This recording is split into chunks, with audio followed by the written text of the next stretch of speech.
You've likely heard the story of Noah's flood, but have you ever wondered what came after? What did the world actually look like once the waters pulled back? And how exactly did humanity manage to rebuild itself from only 8 people who survived? More critically, if the whole point of the flood was to eliminate the corrupted bloodlines of giants, why do we keep discovering evidence of them in every civilization that arose after the flood? From the very moment Noah's family climbed down from the ark, they were stepping into a world that was destined to become even more dangerous than the one before the flood had ever been. The giants were returning, and this time around, they had learned valuable lessons from their previous mistakes.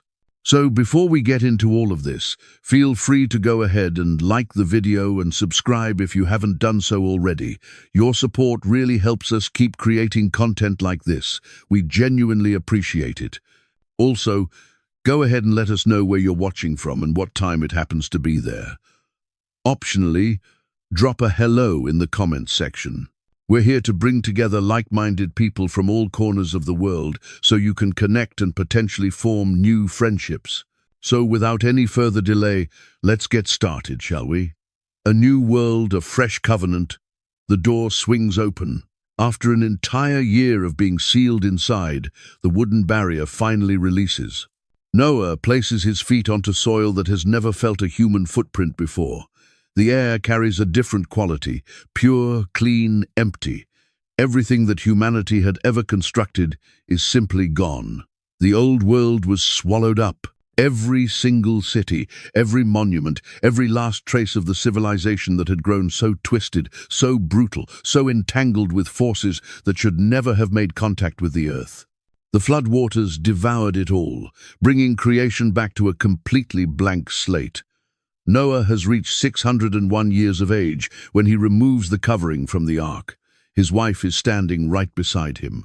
Their 3 sons, Shem, Ham, and Japheth, come out with their wives, 8 souls in total, the only human beings left living.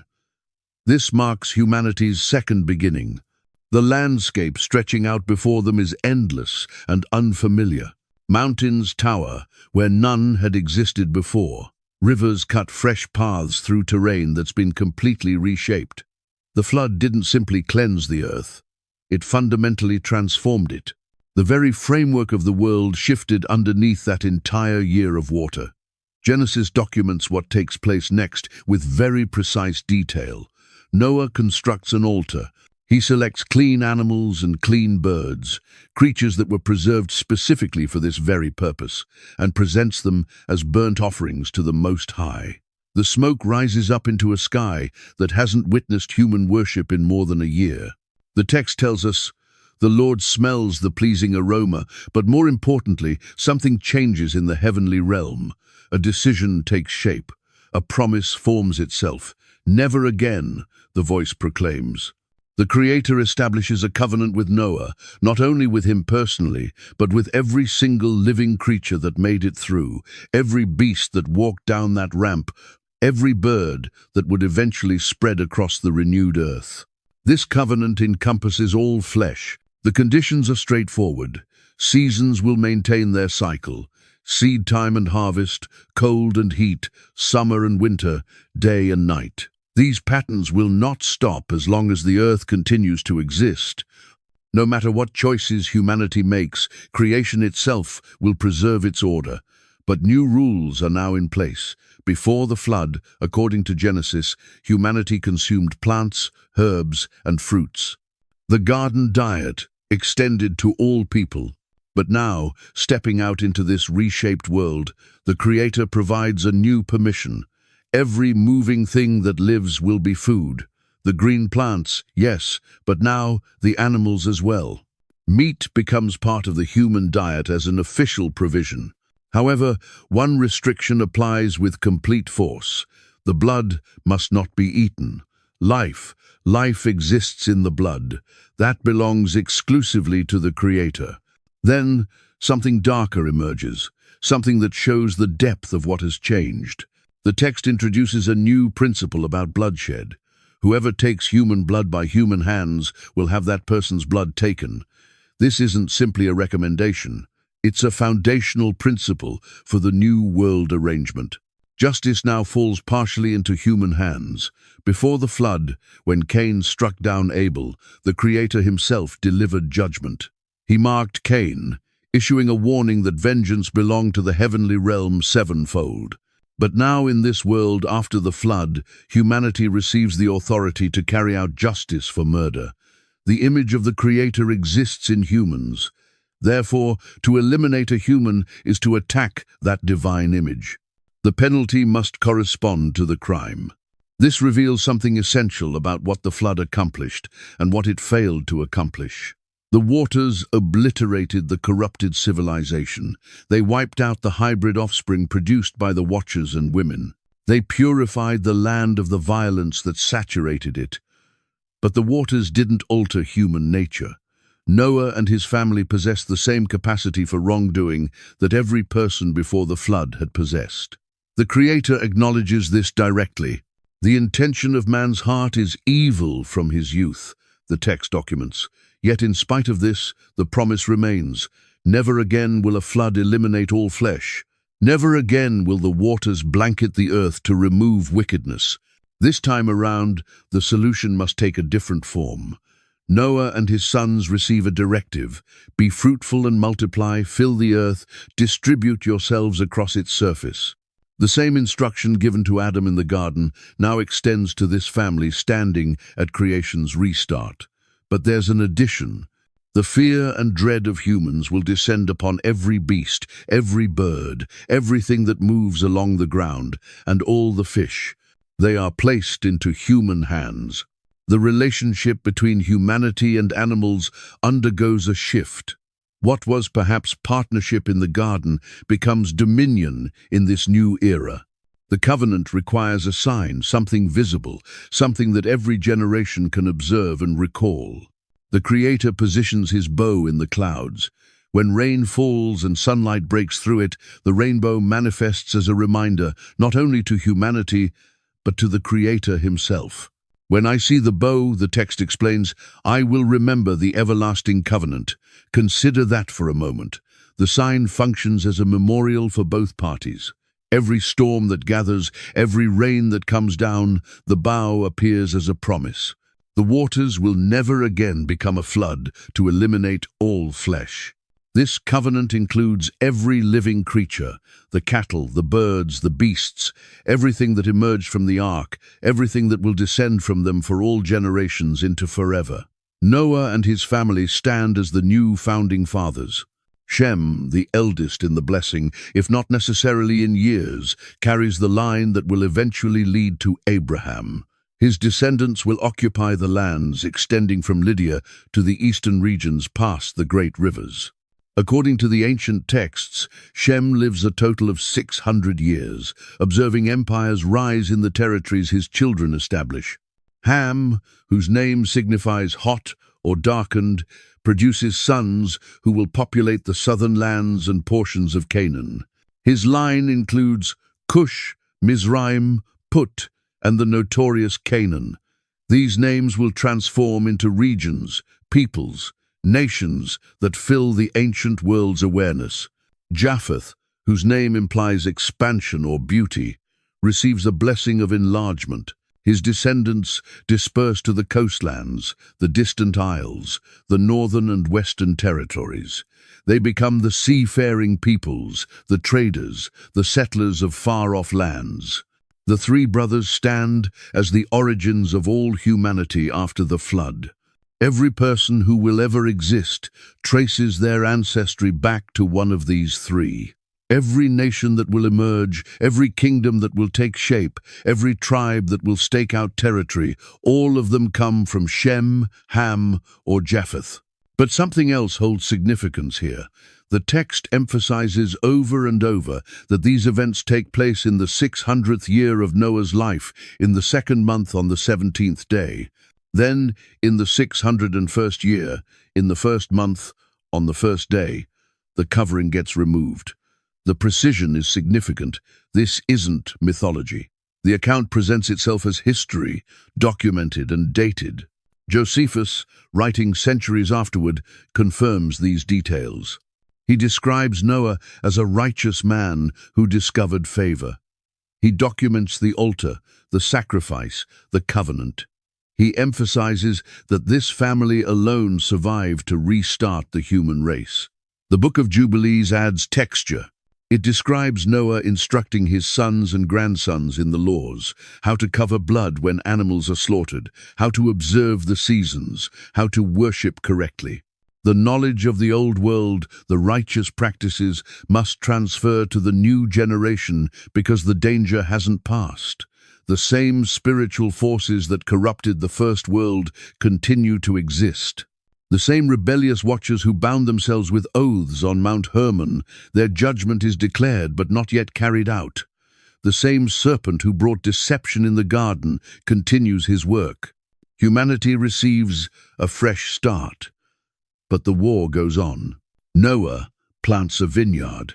He works the soil, he builds, he teaches. His sons take wives and start having children.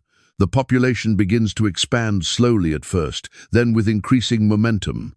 The earth lies before them, empty and expectant. Mountains to inhabit, valleys to occupy, rivers to name, animals to domesticate, fields to cultivate. The work of filling the earth begins in earnest. But already seeds of the next crisis are taking root. The covenant established structure. It set limits. It created framework for this new world. But covenants require obedience, laws demand compliance, and human nature, as the Creator himself recognized, leans toward evil from youth. The rainbow hangs in the clouds. The promise stands solid. The waters will never again eliminate all flesh. But what follows next will test whether humanity absorbed anything from the judgment that drowned the old world. Whether the knowledge of what occurred, the stories Noah surely shared with his children about the wickedness, the violence, the corruption, would be sufficient to keep them on the right path. The answer begins to surface in the tents of Noah himself, in the choices his sons make, in the way they respond to authority, to honor, to the sacred boundaries that divide the holy from the profane, in the decisions that will reverberate through centuries, forming the nations that come from them. The new world is only starting, the covenant is fresh, the earth is pure, but the stage is arranged for the next act in humanity's long struggle between the seed of the woman and the seed of the serpent, between those who will follow the Creator's ways and those who will chart their own direction. And the giants, they're making their way back. The table of nations, the dispersion starts. The children increase in number. Within just a few generations, Noah's 3 sons produce families that extend across the renewed earth.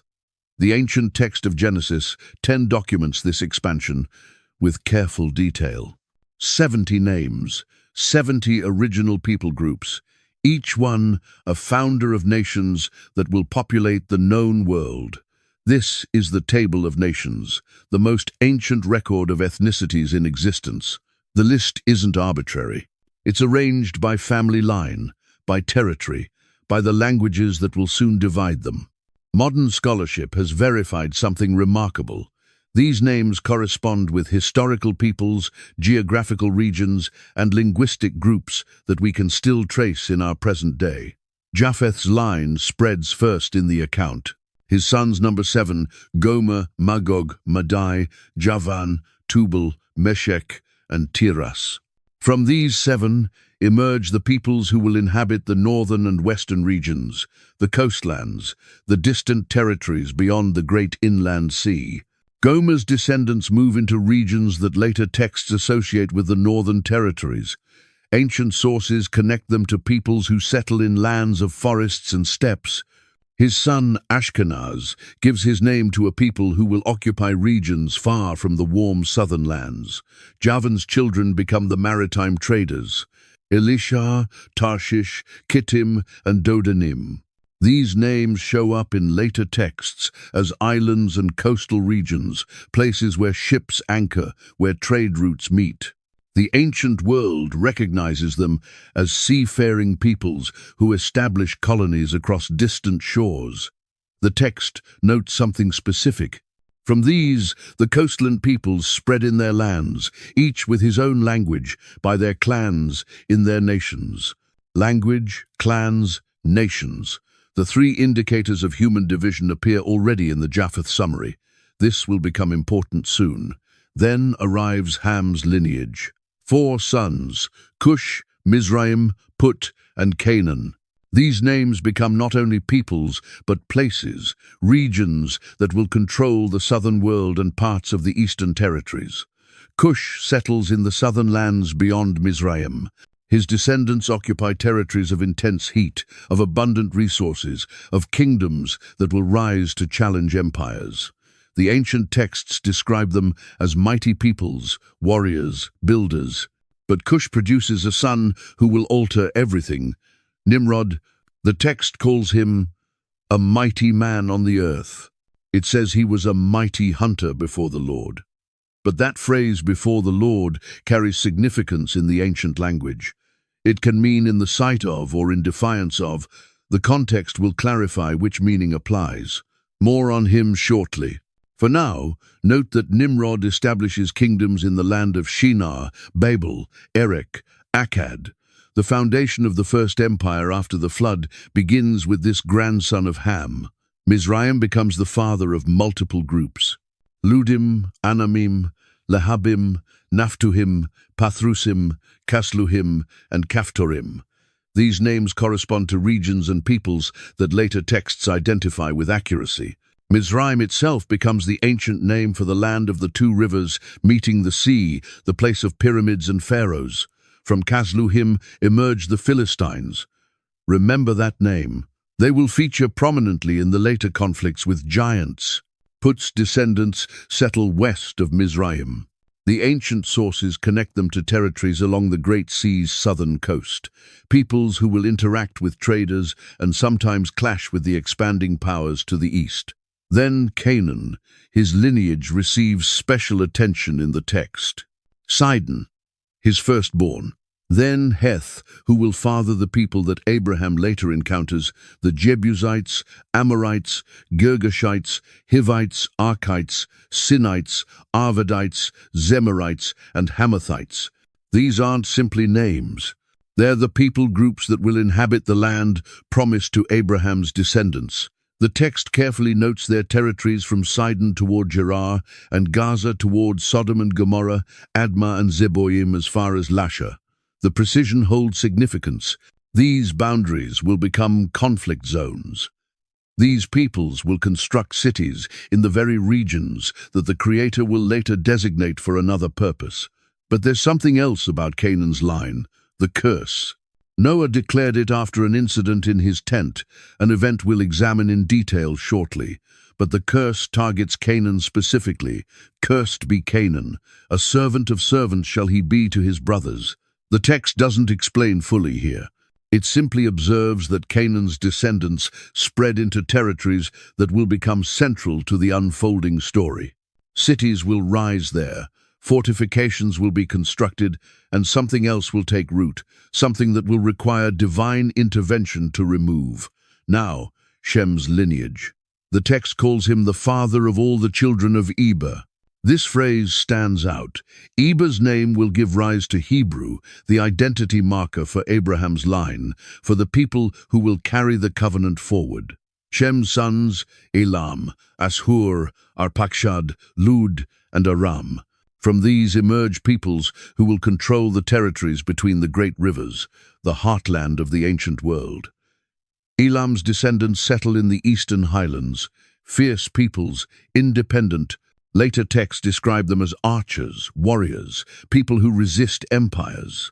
Ashur gives his name to a region and people who will construct one of the most powerful empires the ancient world will witness. Cities of stone, armies that conquer, libraries that preserve knowledge. Arpachshad's line continues through Shelah to Eber. Then Eber has 2 sons, Peleg and Joktan. The text offers a curious note about Peleg. In his days the earth was divided. What does this signify? Some ancient interpreters understand it as the division of languages at Babel. Others suggest a physical division, perhaps the continents separating. The text leaves it open, but the timing holds significance. Peleg lives during the generation when something fundamental fractures in human unity. Joktan's descendants, number 13. They settle in territories from Mesha towards Sephar, the hill country of the east. Ancient sources identify these with peoples inhabiting regions of aromatic trees, trade routes, incense production, places that will become wealthy through commerce. The table concludes with a summary statement. These are the clans of the sons of Noah according to their genealogies in their nations, and from these the nations spread abroad on the earth after the flood. 70 nations, 70 people groups, all traced back to 3 men. Josephus provides additional detail. He explains that each nation received territories suited to their character. Some took to sea trade, others to agriculture, some constructed cities, others remained nomadic. The diversity of human culture begins here, in the initial dispersion from the mountains, where the ark came to rest. The Book of Jubilees adds that Noah divided the earth among his 3 sons by lot. Shem received the middle portion, Ham the southern, Japheth the northern. Each family received clear boundaries, clear territories. But here's what the text discloses. This division was meant to be orderly, peaceful. Each family to their inheritance, each clan to their land. The command was straightforward. Fill the earth, spread out, take your portion, build, grow. Establish your peoples across the surface of the renewed world. But humans have a pattern. They hear spread out and think, stay together. They receive, fill the earth and choose, build a city. They're given distinct territories and decide to create one kingdom. The Table of Nations describes what should have occurred. The peaceful, ordained distribution of the earth among Noah's descendants, each people group developing in their assigned region, languages naturally evolving, cultures forming organically. But between the genealogy of chapter 10 and the event of chapter 11, something goes terribly wrong. The dispersion described in the table, it doesn't happen voluntarily. It's forced. The languages mentioned for each clan, they don't develop naturally. They're imposed. Something takes place that shatters the ideal distribution, an event so significant that it reshapes human civilization permanently. A moment of collective rebellion that brings divine intervention. The names in the table represent what emerges after that intervention, after the forced scattering, after the languages are confused. These 70 nations don't form because humanity obediently followed the command to fill the earth. They form because humanity refused that command, because they gathered in one place, speaking one language, constructing one city, creating one name for themselves. And that unity, that single-minded collective defiance, had to be shattered. The Table of Nations is a post-judgment document. It describes the results after the Creator intervenes, after Babel falls, after the language is split, after the peoples are scattered by force rather than spreading by choice. Each name represents a people group that departed Shinar, speaking a new tongue, carrying fragments of the original knowledge, taking with them corrupted versions of the true worship, establishing themselves in distant lands where they will develop their own gods, their own myths, their own distorted memories of what came before.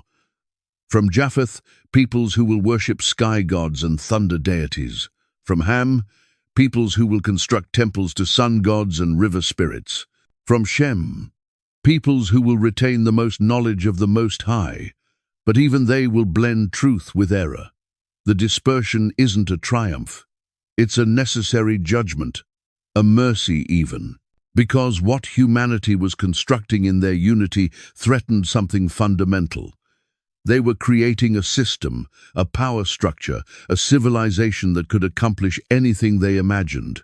And their imagination, as the next episode reveals, bent toward one goal, making a name for themselves, reaching the heavens, establishing human glory, independent of, or in defiance of the Creator. The Table of Nations lists the nations that result from stopping that attempt. But before we can understand why it had to be stopped, we need to understand what happened in Noah's tent. Because the curse on Canaan, it's connected to everything that follows. The sin of Ham and the curse of Canaan. Something takes place in Noah's tent. The text describes it with strange brevity, almost evasive language, as if the event itself resists direct telling. Genesis 9 documents the incident immediately after establishing the covenant. Right as the world begins its repopulation, Noah plants a vineyard. He drinks from the wine it produces, he becomes drunk and lies uncovered in his tent. Ham, the father of Canaan, sees his father's nakedness. He goes outside and tells his two brothers what he's witnessed. That's it. That's the description of the act. But the response reveals that something far worse occurred than the text makes immediately obvious. Shem and Japheth take a garment. They walk backward into the tent, their faces turned away and cover their father's nakedness. They refuse to look. They refuse to see what Ham saw. Noah wakes from his wine. The text says he knew what his youngest son had done to him. Done to him, not seen, not looked at. The Hebrew suggests action, not mere observation. Then comes the curse. But here's what's strange. Noah doesn't curse Ham. He curses Canaan, Ham's son. Cursed be Canaan, a servant of servants shall he be to his brothers. He pronounces it twice more. Blessed be the Lord, the God of Shem, and let Canaan be his servant. Then may God enlarge Japheth, and let him dwell in the tents of Shem, and let Canaan be his servant. 3 times. 3 declarations of servitude for Canaan. What happened in that tent? Ancient interpreters wrestled with this passage for centuries. The text's reticence suggests something so shameful that direct description would violate decorum. The ancient Near Eastern context provides clues. In that cultural framework, a father's nakedness represented his authority, his honor, his household dignity. To uncover a father's nakedness wasn't merely seeing him unclothed. The phrase appears elsewhere in Scripture as a euphemism for violating family sanctity. Some ancient sources suggest Ham's action involved mockery, disrespect, a violation of the honor code that governed family relationships.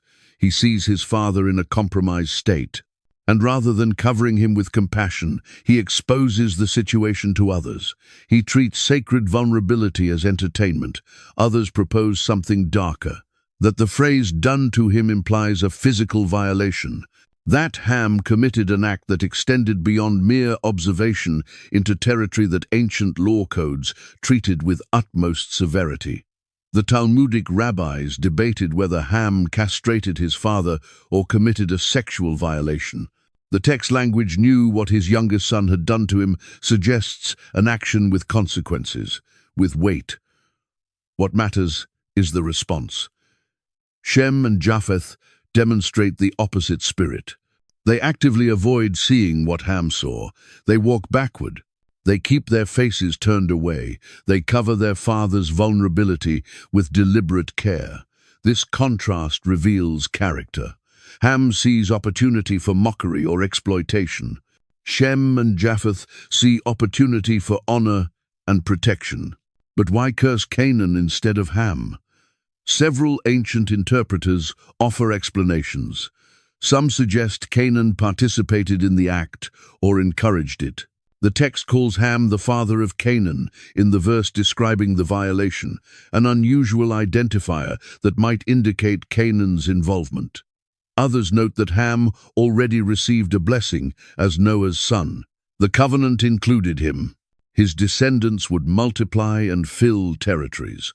The curse couldn't override that divine blessing, so it falls to his son instead.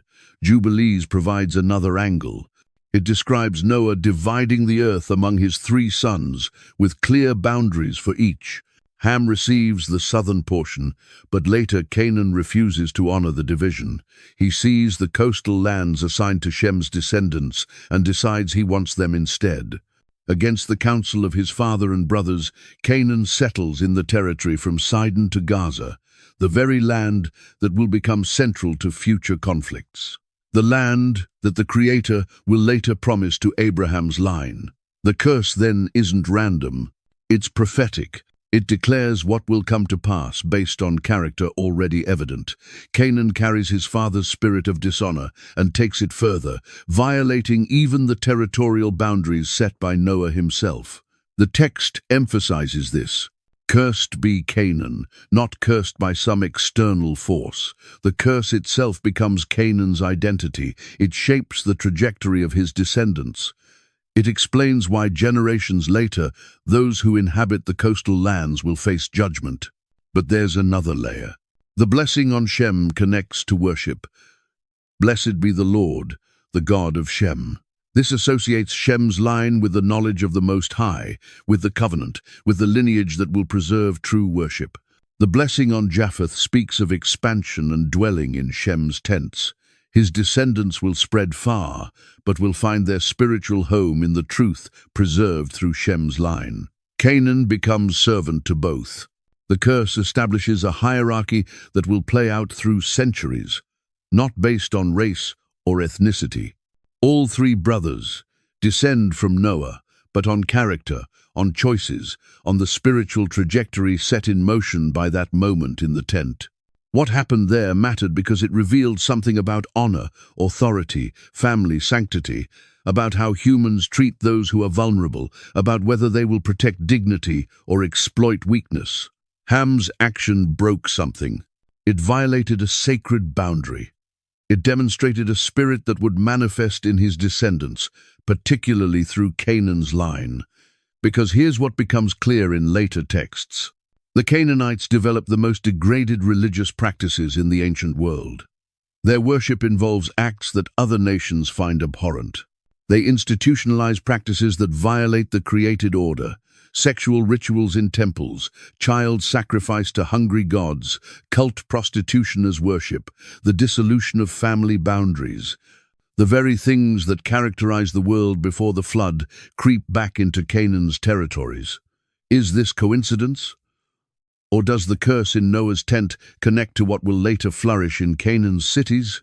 The ancient texts suggest a connection. They indicate that spiritual rebellion often follows family lines, that children tend to magnify the tendencies of their parents for good or ill. Ham dishonored his father. Canaan would dishonor the territorial division. The Canaanites would dishonor creation itself with their practices. Shem honored his father. His line would preserve the knowledge of the Creator. From his descendants would come Abraham, Moses, David, and ultimately the one who would restore all honor. The incident in the tent seems small, private, easily dismissed as a family dispute, but it establishes patterns that will echo through centuries. It explains why certain peoples develop certain practices, why some territories become strongholds of twisted worship, while others preserve fragments of truth. Josephus confirms the basic outline. He describes Ham as seeing his father and laughing, as treating the situation with contempt rather than compassion, as valuing entertainment over honor. The rabbis debate the details, but they agree on the principle. What happened violated something sacred.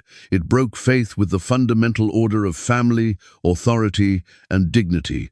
Noah's pronouncement isn't revenge, it's revelation. He speaks as a prophet, declaring what the future will bring based on what the present reveals. Canaan will serve. His descendants will fall under the authority of Shem's line and Japheth's expansion. Not because of skin tone or geography, but because of spiritual trajectory, because of choices made and patterns established. The curse finds its fulfillment generations later, when the people escaping bondage in Mizraim receive a command. Enter the land of Canaan and drive out its inhabitants. Remove the Canaanites from their cities, destroy their altars, tear down their sacred poles. Why such harsh instructions? Because by then, Canaan's descendants have created a civilization so corrupt, so twisted, so antithetical to the created order that allowing it to continue would threaten the covenant plan itself. The curse, pronounced in Noah's tent, reaches its conclusion in the conquest under Joshua, the servant peoples displaced by those they were meant to serve. the trajectory set in motion, finally playing out. But between the curse and its fulfillment, something else happens. Canaan's territory becomes the staging ground for the return of the giants. The coastal cities become strongholds of the Anakim. The very land cursed in Noah's tent becomes the place where the Nephilim bloodline reasserts itself. Coincidence or connection? The text suggests the latter, that spiritual rebellion creates openings for darker forces. That dishonor toward the Creator's order invites other rebellions, including the forbidden mixing that produces the giants themselves. Ham's choice in the tent ripples forward. Canaan's refusal of his allotted territory compounds the error. The Canaanite civilization that emerges becomes a beacon for every form of corruption. And into that corruption, the Watchers descend once more. But before we reach that part of the story, we need to meet the man who crystallizes rebellion after the flood into a single ambitious project. The mighty hunter, the king Nimrod. Nimrod, the first mighty king. He's unlike anyone before him. Genesis 10 introduces him with peculiar emphasis. Cush fathered Nimrod. He was the first on earth to be a mighty man, the first that matters. Before the flood, the Nephilim were mighty men, men of renown, but after the waters receded, after the old world drowned, Nimrod emerges as something new, the first to reclaim that title in the renewed world. His name in Hebrew carries meanings worth noting. Some connect it to rebel or we will revolt. Others link it to leopard imagery, spotted, predatory, striking without warning. The ancient interpreters saw both meanings as fitting. The text calls him a mighty hunter before the Lord. That phrase again, before the Lord, can mean in the sight of or in the face of.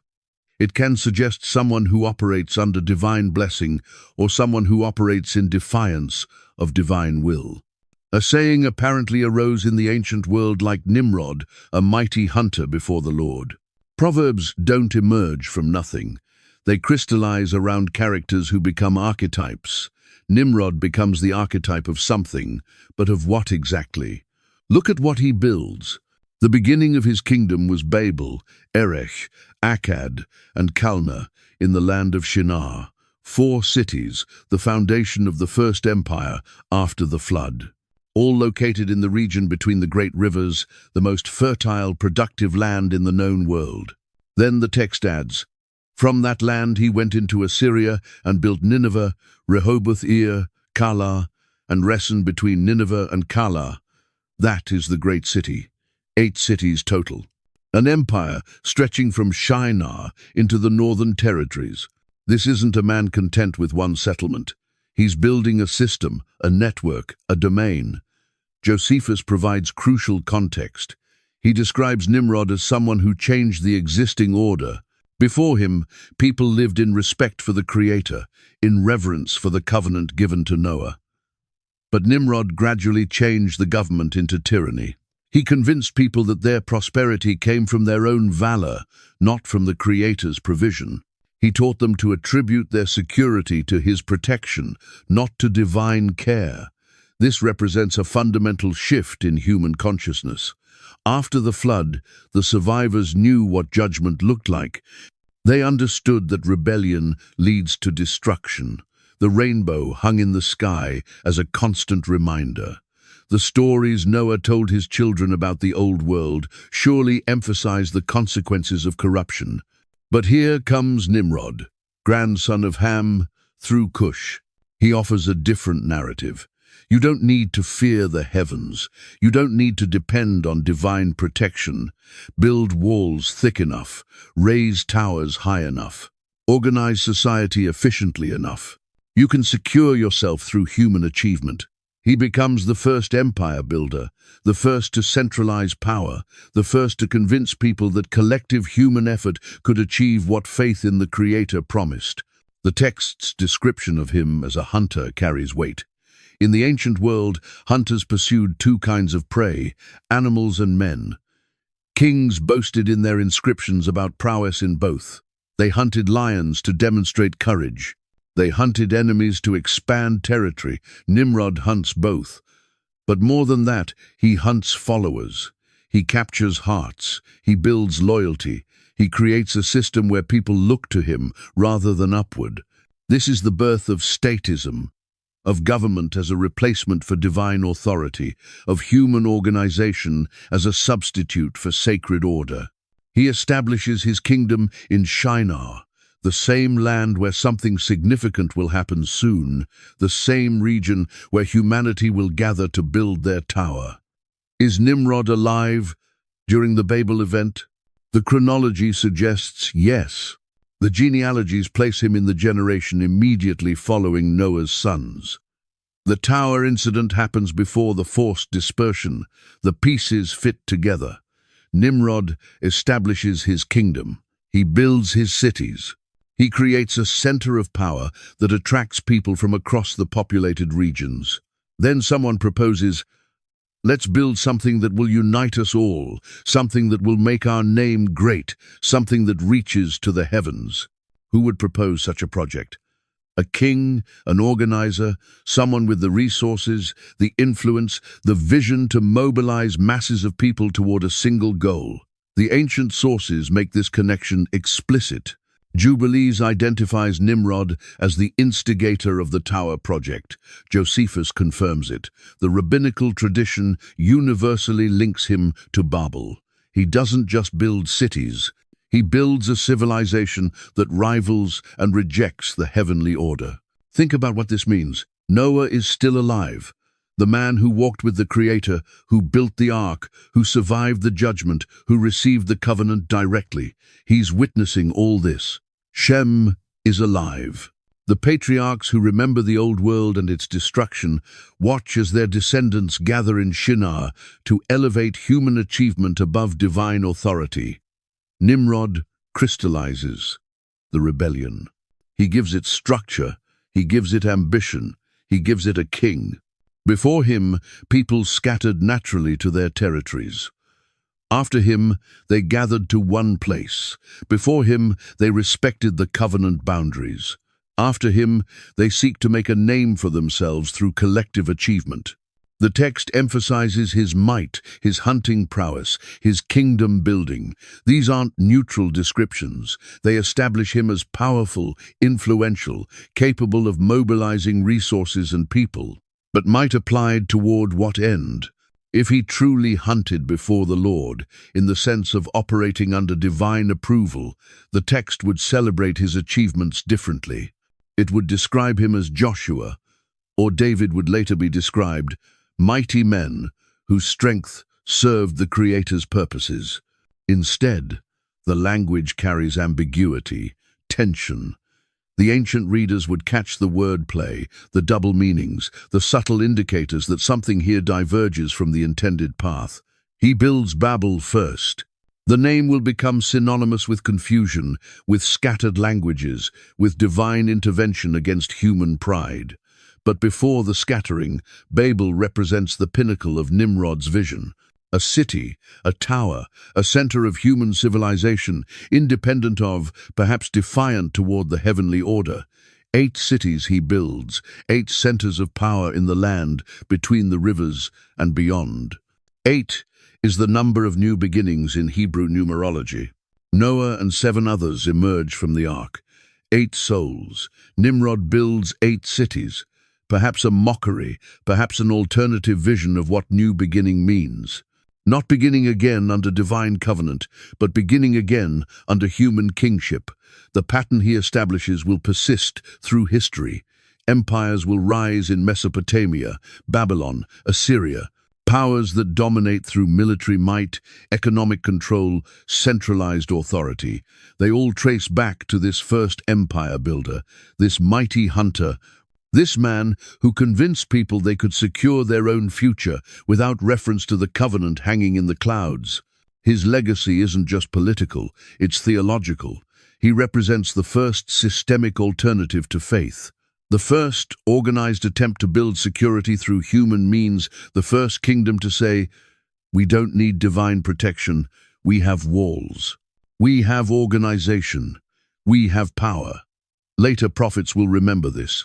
When they speak against Babylon, against Assyria, against the empires that claim self-sufficiency, they're echoing the judgment that began with Nimrod.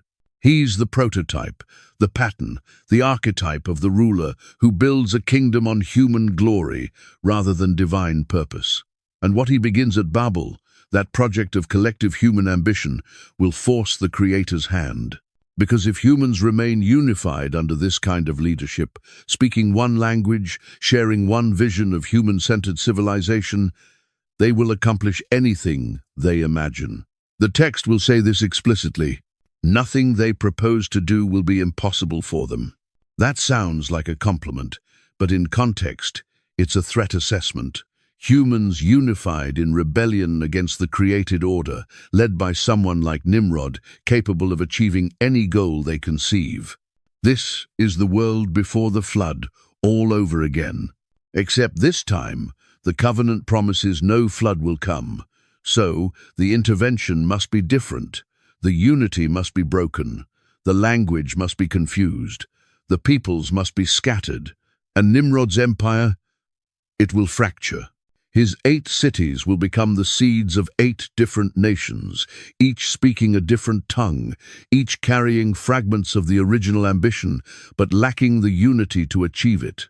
The mighty hunter will watch his kingdom dissolve into incomprehensible chaos. The first king will see his subjects transformed into strangers, unable to communicate, unable to coordinate, unable to continue the project they started. But the impact of what he built, the idea that humans can organize themselves into power structures independent of divine authority, that will persist. Every empire that follows will carry Nimrod's DNA. Every king who claims self-sufficient power will walk in his footsteps. Every civilization that builds towers of achievement while forgetting the covenant will replay his ambition. He's the first, but he won't be the last. The rebellion he embodies will echo through pharaohs in Mizraim, through Nebuchadnezzar in Babylon, through Caesars in Rome, through every system that says we are sufficient unto ourselves. And standing against this trajectory will be another line: Shem's descendants, the covenant keepers, those who remember that the rainbow means both promise and warning. That security comes not from towers that reach the sky, but from alignment with the one who placed the stars in their courses. That true might is found not in hunting and conquest, but in faithfulness to the created order. Nimrod builds his kingdom. But the kingdom that will ultimately prevail began in a covenant made with a man who walked with the Creator, not with a mighty hunter, but with a righteous survivor, not in Babel, but in the Ark. Babel, the unity rebellion. They speak one language, all of them, every person on earth. After several generations of multiplication, as families spread and populations grow, they all still communicate in a single tongue. The text is explicit. Now the whole earth had one language and the same words. This unity is powerful. It means knowledge transfers seamlessly. Technology spreads without translation barriers. Projects can be coordinated across large populations. Ideas flow freely. They're not scattered across the earth as commanded. They're migrating together, moving as a collective mass. As people migrated from the east, they found a plain in the land of Shinar and settled there. Shinar, Nimrod's territory, the fertile land between the rivers, the perfect place for centralized civilization. They settle. They don't disperse to their assigned territories as Noah divided them. They don't spread across the earth as the covenant commanded. They find one place and decide here. We stay here together. Then someone has an idea. Come, let us make bricks and burn them thoroughly. This matters more than it seems. Brick-making technology represents a shift in construction capability. Before this, builders used stone, natural material requiring quarrying and shaping. Bricks, though, bricks can be mass-produced, standardized, created in vast quantities. The text notes they used brick for stone and bitumen for mortar. They're not just building with available materials. They're manufacturing their own. They're controlling the production process, from raw earth to finished product. This is industrialization, early but real. With this technology, they can build larger, higher, more ambitious structures than stone alone would allow, and they know it. Come, let us build ourselves a city and a tower with its top in the heavens. A tower reaching the heavens. The language evokes the ziggurat architectural style, massive, stepped pyramids with temples at their summit. Later Mesopotamian cultures built these throughout the region. They served as religious centers, astronomical observatories, symbols of power. But this first tower has a different purpose. The builders state it clearly: let us make a name for ourselves, lest we be dispersed over the face of the whole earth. There it is, the explicit rebellion. They know they're supposed to disperse. The command given to Noah echoes in their memory. Be fruitful, multiply, fill the earth. But they refuse. Instead, they will build something so significant, so impressive, that their name will be remembered. They will establish human glory through collective achievement. And they will prevent the dispersion through sheer centralized power. This is more than architecture. It's theology. It's cosmology. It's a statement about humanity's place in the universe. By building a tower to the heavens, they're declaring, we can reach the realm of the divine. We can bridge earth and sky through our own effort. We don't need to wait for revelation from above. We'll build our way up. Ancient sources add context. Josephus claims they built the tower as a refuge in case another flood came, demonstrating distrust in the covenant promise. Others suggest it was a religious center for star worship, combining architectural achievement with astronomical observation and pagan ritual. The Book of Jubilees specifies the dimensions. Its height was 5,433 cubits and 2 palms, and its breadth was 13 furlongs. The exact numbers matter less than what they represent. Vast, ambitious, requiring massive coordination of labor, resources, time. This isn't a tribal project. It's an empire-scale undertaking. Only someone like Nimrod could organize it. Then the Lord comes down to see. The phrasing is interesting. The Lord came down to see the city and the tower that the children of man had built. Down, this establishes the vertical relationship. They're building up. The divine perspective looks down. Their tower, as impressive as it seems from earth, requires the Lord to descend merely to observe it properly. It's almost comical. They're building to reach the heavens. The heavens have to lean down to notice what they're doing. But the observation leads to an assessment. Behold, they are one people, and they have all one language. And this is only the beginning of what they will do. And nothing that they propose to do will now be impossible for them. Read that carefully. United in language, united in purpose, organized under centralized authority, capable of massive coordinated projects. And this is just the beginning. If they continue like this, unified, ambitious, building in defiance of the dispersion command, they will accomplish anything they imagine. The text presents this as a problem, not a compliment. Why?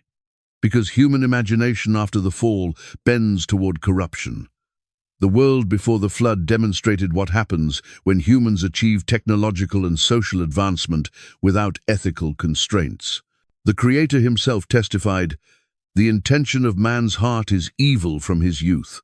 United humanity speaking one language led by someone like Nimrod, capable of accomplishing any goal.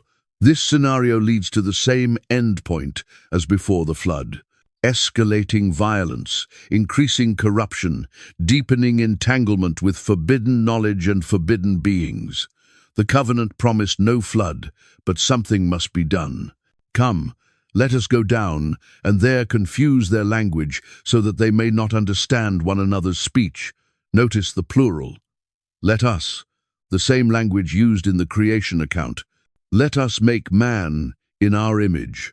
A consultation within the divine council, a decision made not hastily, but deliberately. The intervention is surgical, precise. It doesn't destroy the people, doesn't flood the earth, doesn't remove their capabilities. It fragments their unity. Suddenly on the construction site, workers can't understand each other. The foreman shouts instructions that sound like gibberish. The brickmakers argue in sounds that mean nothing to the builders. The engineers draw plans that the laborers can't interpret. Language divides them instantly and absolutely. Imagine the chaos, the confusion, the sudden isolation of being surrounded by people whose words have become incomprehensible. The project halts. It has to. You can't build something this complex without communication. So the Lord dispersed them from there over the face of all the earth. And they left off, building the city. The dispersion Noah commanded, the spreading across the earth, should have happened voluntarily. It happens now by necessity. Families that can still understand each other group together, clans with shared language band up. They leave Shinar, some heading north, others south, some east, others to the coastlands. They take with them their knowledge, their technology, their ambitions. But now they lack the unity to achieve them on the same scale. Therefore, its name was called Babel, because there the Lord confused the language of all the earth. Babel from the Hebrew balal, to confuse or mix. Though the builders intended it to be the center of human civilization, it becomes instead a monument to failure. A reminder that human unity divorced from divine purpose leads to confusion. Later, Babylon will rise in the same region. The empire that claims to be the gate to the gods. That's what Babel means in Akkadian. But the Hebrew wordplay ensures every time the name is spoken, people remember this is where languages were confused, where human ambition was checked. The 70 nations described in the Table of Nations, they emerge from this event, each speaking a distinct language, each carrying corrupted fragments of the original knowledge. They spread across the earth bearing memories, stories, traditions, but now those stories will evolve differently in isolation. The same fundamental events, creation, fall, flood, covenant, will be remembered through different linguistic and cultural lenses. In one region, they'll tell of sky gods who mate with humans. In another, of wars between titans and deities. Some will remember a great flood sent by angry gods. Others will craft elaborate pantheons to explain natural phenomena. The core truth fragments into 1,000 variations. This is the birth of mythology as we know it. Not pure invention, but corrupted memory. Truth bent through the lens of rebellion, linguistic isolation, and cultural drift. And here's what the texts suggest happened next. As these groups dispersed with their new languages, they didn't just separate geographically, they separated spiritually. Each clan would develop its own gods, deify their ancestors, create rituals to placate forces they no longer understood, sacrifice to powers they wrongly identified. The Canaanites would craft Baal worship. The Egyptians would build their pantheon around the river and the sun.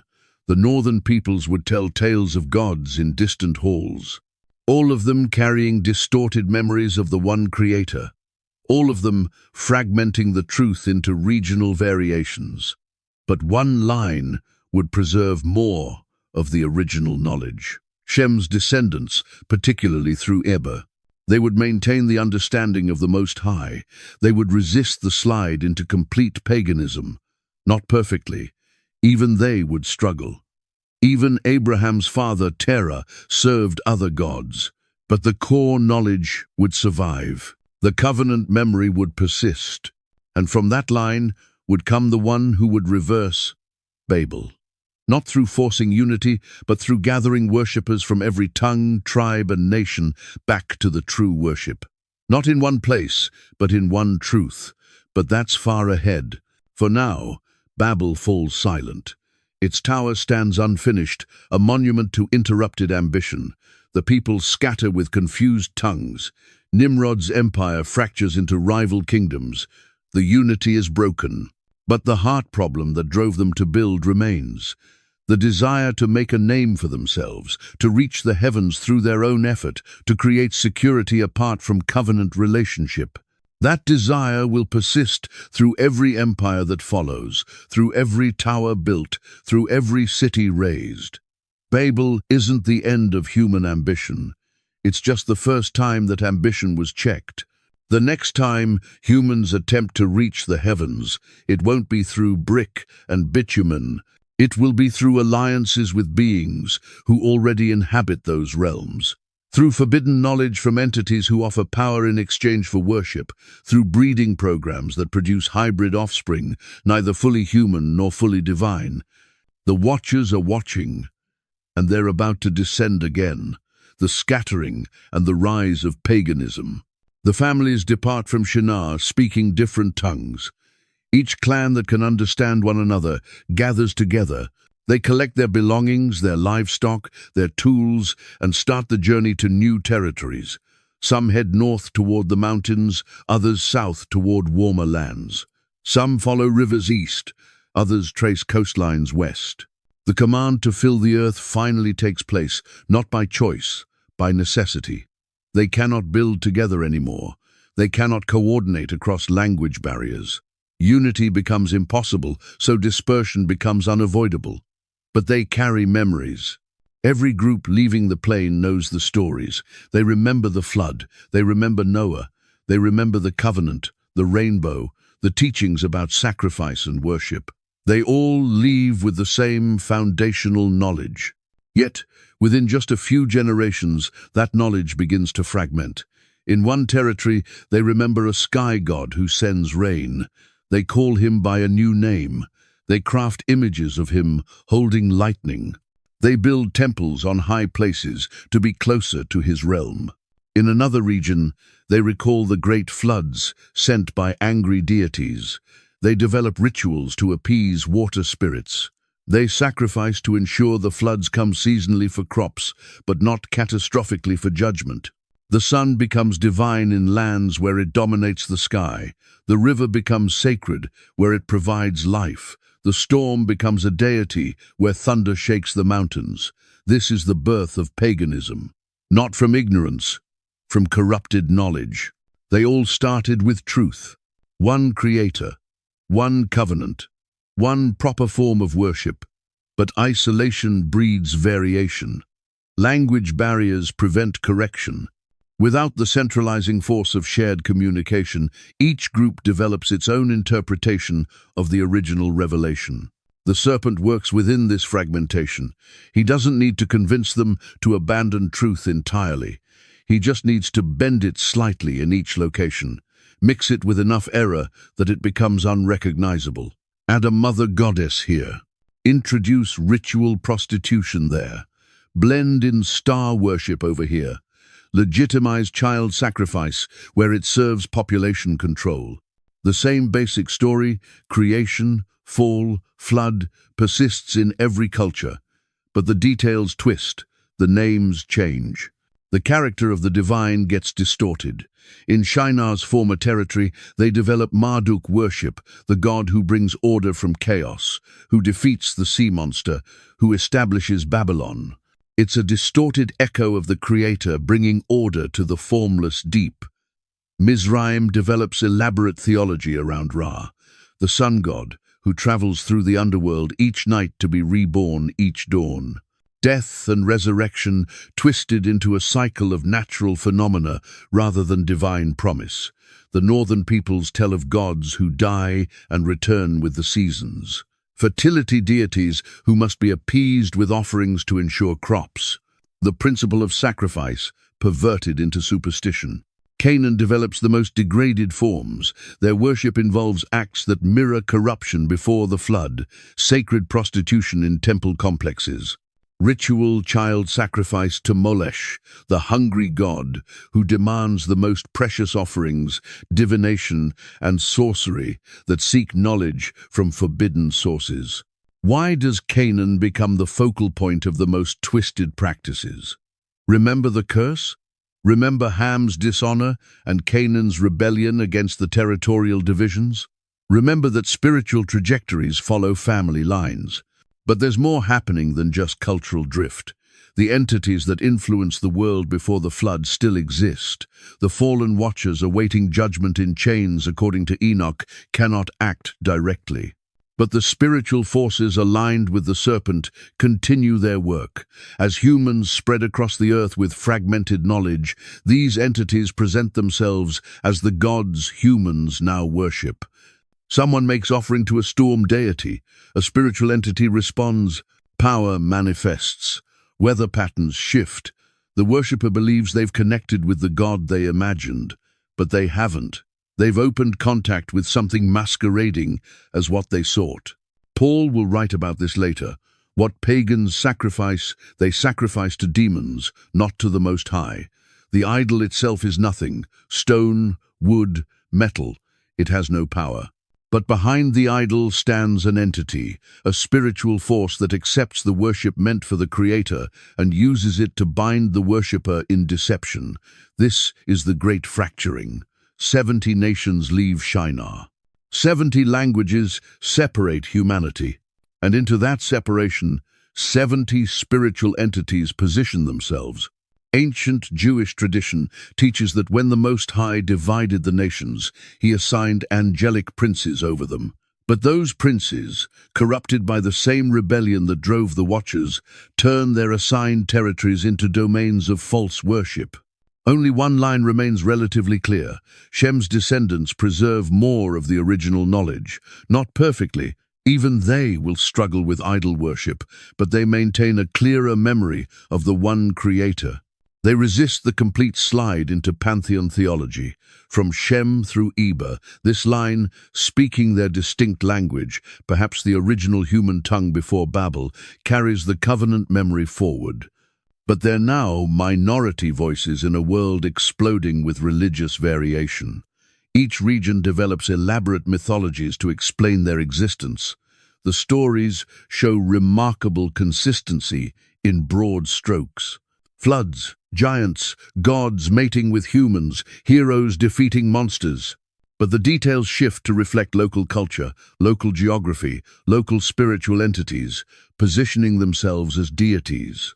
The Greeks will tell of Zeus and the Titans. The Norse will speak of Odin and the giants of old.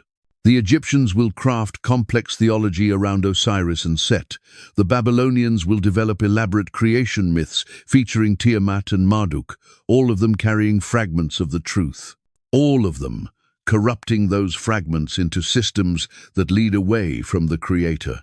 And all of them in various ways, remembering a time when divine beings mixed with humanity, when giants walked the earth, when knowledge came from the heavens, whether it should have or not. They remember this because it happened, not in the mythologized forms they now tell, but in actual events that their ancestors witnessed.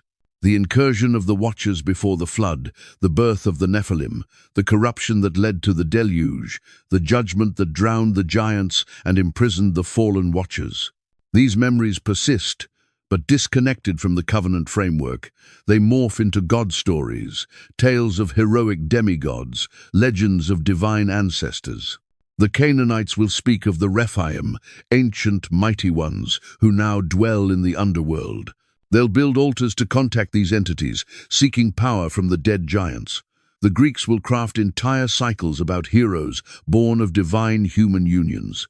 Heracles, Perseus, Achilles, all sons of gods and mortal women. Their stories echo the Nephilim accounts, but reconfigured into entertainment, into national pride, into religious validation for their own practices. This is what the scattering produces. A world divided by language, separated by geography, fragmented in worship. Each group developing its own gods, its own rituals, its own distorted memories of the events that shaped human history. And in that fragmentation, humanity becomes vulnerable. Without the centralizing truth, without the covenant memory clearly preserved, without the knowledge of proper boundaries between heaven and earth, they become vulnerable to the same corruption that destroyed the first world. The Watchers were bound. The Nephilim drowned. The civilization before the flood buried under sediment and water. But the spiritual forces driving that corruption weren't eliminated. They were checked, contained, judged, but not yet finally executed. And they're watching the scattered nations, looking for openings, seeking territories where the covenant memory has grown so weak that the old practices can be reintroduced, finding people so eager for power, for knowledge, for contact with the divine realm that they'll welcome forbidden instruction. The scattering was meant to prevent unified rebellion, but it created 100 smaller opportunities for localized corruption. In isolated regions without the correcting influence of the covenant community, without the memory of what the Watchers brought before, new generations will prove willing to repeat old mistakes. They'll build temples on high mountains to attract heavenly visitors. They'll develop rituals specifically designed to invoke divine presence. They'll seek knowledge from the stars, from the spirits, from any source that promises power. And someone will answer, not the Creator, not the covenant-keeping God of Shem, but the entities who failed to hold their proper domain, who lusted after human women before, who taught forbidden knowledge and produced hybrid offspring, the fallen ones. They're about to fall again, not all of them. Most remain bound according to their judgment. But according to Enoch, according to Jubilees, according to the interpretive tradition, some escaped initial binding, some remained free. And they're watching the scattered nations, particularly one region, one mountain, one location with significance from before, Mount Hermon, where a pact was made once before, where watchers descended with intention, where they bound themselves with oaths to complete their plan. The children of Canaan spread into those territories. They settle in the coastal lands, in the valleys below Hermon, in the regions that will become strongholds of twisted worship. And on that mountain, something is stirring again. The line of promise, Shem to Abram. While nations scatter and paganism spreads, one line continues forward with purpose. Shem lives 600 years total. He survives the flood, witnesses the covenant, watches the Babel dispersion, and carries the knowledge of the old world deep into the new age. He becomes a living bridge between eras. The genealogy continues with precision. 2 years after the flood, when Shem is 100 years old, he fathers Arpachshad. The timing matters. This child is born into a world that knows about judgment, about the ark, about what happens when humanity corrupts itself beyond recovery. Arpachshad lives 438 years total. At 35, he fathers Shelah. Shelah lives 433 years. At 30, he fathers Eber. Eber becomes particularly significant. The text will later refer to Abraham as a Hebrew, literally one descended from Eber. This name marks a lineage, a people who will maintain identity even when surrounded by nations that forget the covenant. Eber lives 464 years. At 34, he fathers Peleg. In his days, the earth was divided. That statement appears again, the reference to either the Babel language division or some other significant fracturing. Peleg's name means division, commemorating whatever event shook his generation. Peleg lives 239 years. At 30, he fathers Reu. Notice the lifespans are decreasing. Shem lives 600 years, Arpachshad 438, Shelah 433, Eber 464, but Peleg only 239. The steady decline continues through the generations. Reu lives 239 years. At 32, he fathers Serug. Serug lives 230 years. At 30, he fathers Nahor. Nahor lives 148 years. At 29, he fathers Terah. By Terah's generation, lifespans have dropped dramatically from the heights after the flood. The world is aging faster, whether from environmental changes, dietary shifts, or gradual genetic decay. Each generation lives considerably shorter lives than their ancestors. Terah lives 205 years. He fathers 3 sons, Abram, Nahor, and Haran. The family resides in Ur of the Chaldeans, a major city in Lower Mesopotamia, a center of trade, culture, and religious activity. The moon god Sin receives primary worship there. Ziggurats dominate the skyline. The kind of civilization Nimrod's model produced flourishes in this region. Terah's family lives among pagans. The text reveals later that even Terah served other gods. The covenant line meant to preserve the knowledge of the Most High has been contaminated by the surrounding idolatry. This is what the scattering produced. Even the family descended from Shem, the line blessed to know the Creator, has been influenced by the fragmented religions spreading across the nations. But something changes. The text describes it simply, "Now the Lord said to Abram, Go from your country and your kindred and your father's house to the land that I will show you." A call, a command, a divine initiative that reaches into and selects one man from Terah's household. Not because Abram is righteous on his own. Later texts reveal he came from an idol-worshipping family. He has no claim to special status beyond the fact that he descends from Shem through Eber, but the Creator chooses him anyway. This matters enormously. It demonstrates that the covenant plan doesn't depend on human merit. It depends on divine initiative, on sovereign choice, on the Creator acting to preserve a remnant even when the whole world, including the covenant line, slides toward paganism. The call comes with promises. "I will make of you a great nation, and I will bless you and make your name great, so that you will be a blessing. I will bless those who bless you, and him who dishonors you I will curse, and in you all the families of the earth shall be blessed." A great nation, a blessed lineage, a name made great. Remember Babel? The builders wanted to make a name for themselves. They sought greatness through collective achievement, through towers reaching toward heaven, through unified rebellion. But here, the Creator offers to make Abram's name great, not through self-promotion, through covenant relationship, through obedience to a call that requires leaving everything familiar. And that final promise, "In you, all the families of the earth shall be blessed." All families, all the scattered nations, all the peoples speaking different languages, worshipping false gods, carrying corrupted memories of the truth. Through Abram's line, blessing will come to all of them. Somehow, from this one man leaving, a remedy will emerge for the fracturing that happened at Babel. Abram is 75 years old when he leaves Haran, where his father had settled temporarily. He takes his wife Sarai, his nephew Lot, and all the possessions and people they've accumulated. They journey to Canaan, the land of Ham's cursed son, the territory that should have belonged to Shem's line, according to the division Noah made, the region that Canaan claimed in defiance of his allotted portion. The Creator leads Abram to this specific land and says, "To your offspring I will give this land." This is a collision course. The Canaanites currently inhabit this territory. They've built cities there, established their culture, developed their religion, the most degraded worship in the known world. And the Creator promises it to Abram's descendants. But there's a problem. Abram has no offspring. Sarai is barren. They're both advanced in years. The promise seems impossible on its face. Yet Abram builds an altar there.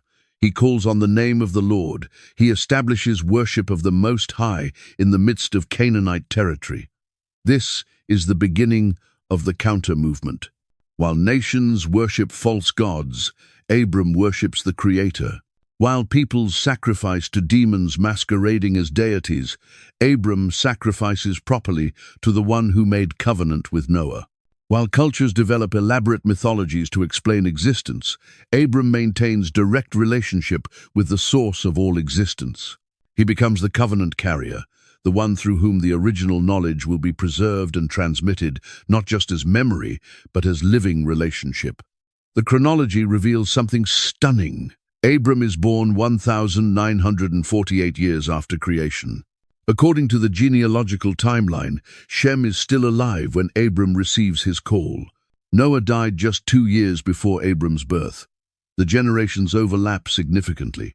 Shem could have taught Eber. Eber could have taught Peleg. The knowledge could have passed directly from father to son, from one who remembered the flood to one who walks in its aftermath. This means Abraham has access to first-hand accounts. He could hear from Shem what Noah said about the old world, what led to its corruption, what the giants were like, why the judgment came. This knowledge will matter because Abram isn't just wandering into Canaan to claim vacant territory. He's entering a land where something dark is taking root, where the practices that corrupted the world before the flood are reasserting themselves, where the Nephilim bloodline is about to re-emerge. According to texts like Jubilees, the fallen watchers bound in judgment pleaded with their father, the Satan figure called Mastema, to leave them some of their offspring, some of the spirits of the dead giants to accomplish their purposes on earth, even while bound. And permission was granted. 1/10 of the disembodied spirits of the slain Nephilim were released to roam the earth, to tempt humanity, to teach forbidden knowledge, to prepare the way for what comes next. Abram walks into a world under spiritual assault. The nations scattered from Babel have opened themselves to demonic deception through their pagan practices. The Canaanites, in particular, have developed worship systems that invite the very corruption that brought the flood. And somewhere in the northern territories, on a mountain with dark history, watchers are gathering again. Not the same ones bound after their first rebellion, but others. Either those who escaped initial judgment or those who maintained their positions but now choose to fall. They're planning another incursion, another attempt to corrupt human genetics, another effort to produce hybrid offspring, another strategy to pollute the bloodline through which the promised seed will come. Because that's what this is really about. The serpent was told in the garden, "The seed of the woman will crush your head." A human descendant who will defeat him, undo his work, restore what the fall corrupted. Every assault on humanity from that point forward serves one purpose: prevent that seed, corrupt the bloodline, ensure that when the promised one comes, he cannot be fully human or cannot come at all. The flood was meant to eliminate the Nephilim contamination.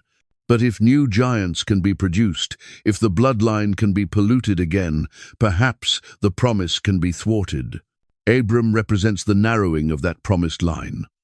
From all humanity to Noah's line, to Shem's descendants, to Eber's family, to this one man from Ur. If his offspring can be corrupted, if the Canaanite practices can influence his descendants, if the giants can be reintroduced into the very land promised to his seed, then maybe, just maybe, the promise fails. But the Creator has made covenant, given his word, established a plan that depends not on human faithfulness, but on divine commitment. Abram doesn't know all this yet. He simply obeys the call, leaves his country, journeys to a land filled with people who will become enemies of his descendants. He builds altars, he worships, he waits for the promised offspring. And while he waits, in the north on Mount Hermon, the watchers descend again. The watchers return. The second incursion. Mount Hermon rises over 9,000 feet above the sea. Its peak dominates the northern landscape, visible for miles in every direction. Snow caps the summit most of the year. Springs flow from its base, feeding the river that will become the Jordan. The mountain marks a boundary between territories, between cultures, between the earthly and the heavenly. Ancient peoples consider it sacred, not in worship of the Creator, but in recognition that something powerful happens there. They're right, something does happen there.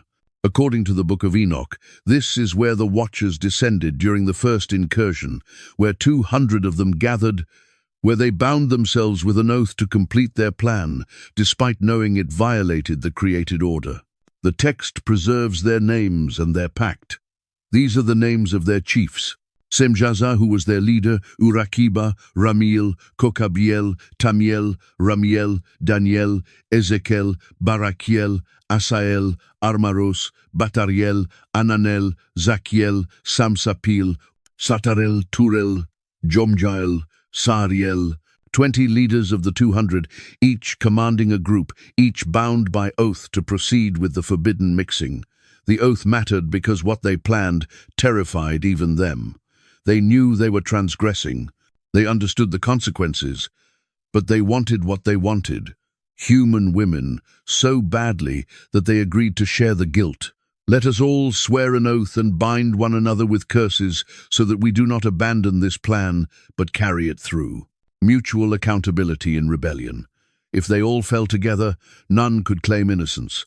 None could receive mercy by blaming others.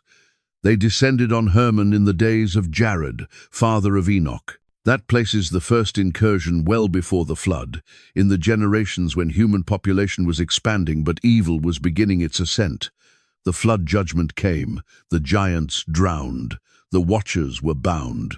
But now, according to the interpretive tradition preserved in Jubilees and referenced in later Jewish texts, it happens again. Not with 200. The texts suggest a smaller number this time, and not the same individuals. Those remain imprisoned in darkness awaiting final judgment, but other watchers, other sons of God, who maintained their positions but now choose to abandon them. Or perhaps some who were not part of the first rebellion but become influenced by the demons, the spirits of the dead Nephilim roaming the earth. The timing aligns with the scattering after Babel.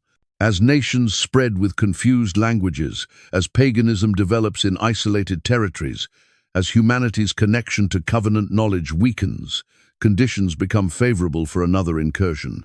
The same mountain becomes the meeting place. Mount Hermon, now located in territory that will become associated with Canaan's descendants, in regions where the most twisted pagan practices flourish, where human sacrifice becomes normalized, where sacred prostitution serves as worship, where divination and sorcery are actively pursued. The Watchers gather there, and they make a similar pact. They will descend to human women. They will produce offspring. They will impart forbidden knowledge. They will establish themselves as gods over the regions where humans have already opened themselves to spiritual deception through idol worship. The Book of Enoch describes what happens next in stark terms. And they took wives for themselves, and everyone chose for himself one each. And they began to go into them, and were promiscuous with them. And they taught them charms and spells, and showed them the cutting of roots and trees. Notice the pattern matches the first incursion: sexual union with human women, transmission of forbidden knowledge, introduction of practices that will corrupt human society. But this time, the targets are specific. The Canaanites, the peoples inhabiting the territories cursed in Noah's tent, the cultures already sliding toward practices that mirror corruption before the flood. Why them specifically? Because this land has been promised to Abram's descendants. The covenant line will eventually claim this territory. If it can be filled with giants before they arrive, if the people there become so corrupted and so powerful that conquest becomes impossible, then perhaps the promise can be blocked. The women bear children, the offspring grow to enormous size. The Nephilim return, not as numerous as before the flood, but present, real, dangerous. These hybrid beings inherit their father's strength and their mother's humanity. But as Enoch describes the first generation of Nephilim, they become parasites on creation. They began to sin against birds, animals, reptiles, and fish, and they devoured one another's flesh and drank the blood from it. Then the earth complained about the lawless ones. The giants consume, they take, they destroy. Everything they touch becomes a resource for their appetites, and they concentrate in specific regions. The text will later identify them by tribal names: Anakim, Rephaim, Emim, Zamzumim. Giants associated with particular territories, particular cities, particular strongholds in Canaan. But they don't just appear overnight as fully grown giants. There's a breeding process, generations during which the Nephilim bloodline spreads through the Canaanite population. The Watchers don't simply produce one generation and leave. They establish ongoing corruption. They teach the forbidden arts. They become objects of worship. The Canaanites develop gods with names and characteristics that suggest Watcher origins. Baal, the storm lord. Molech, the hungry god demanding child sacrifice. Ashtoreth, the fertility goddess served through prostitution. Behind these idols, stand entities, fallen watchers, positioning themselves as deities, accepting worship, demanding rituals that perpetuate corruption, and imparting knowledge. Key word: Enoch lists what the Watchers taught in the first incursion.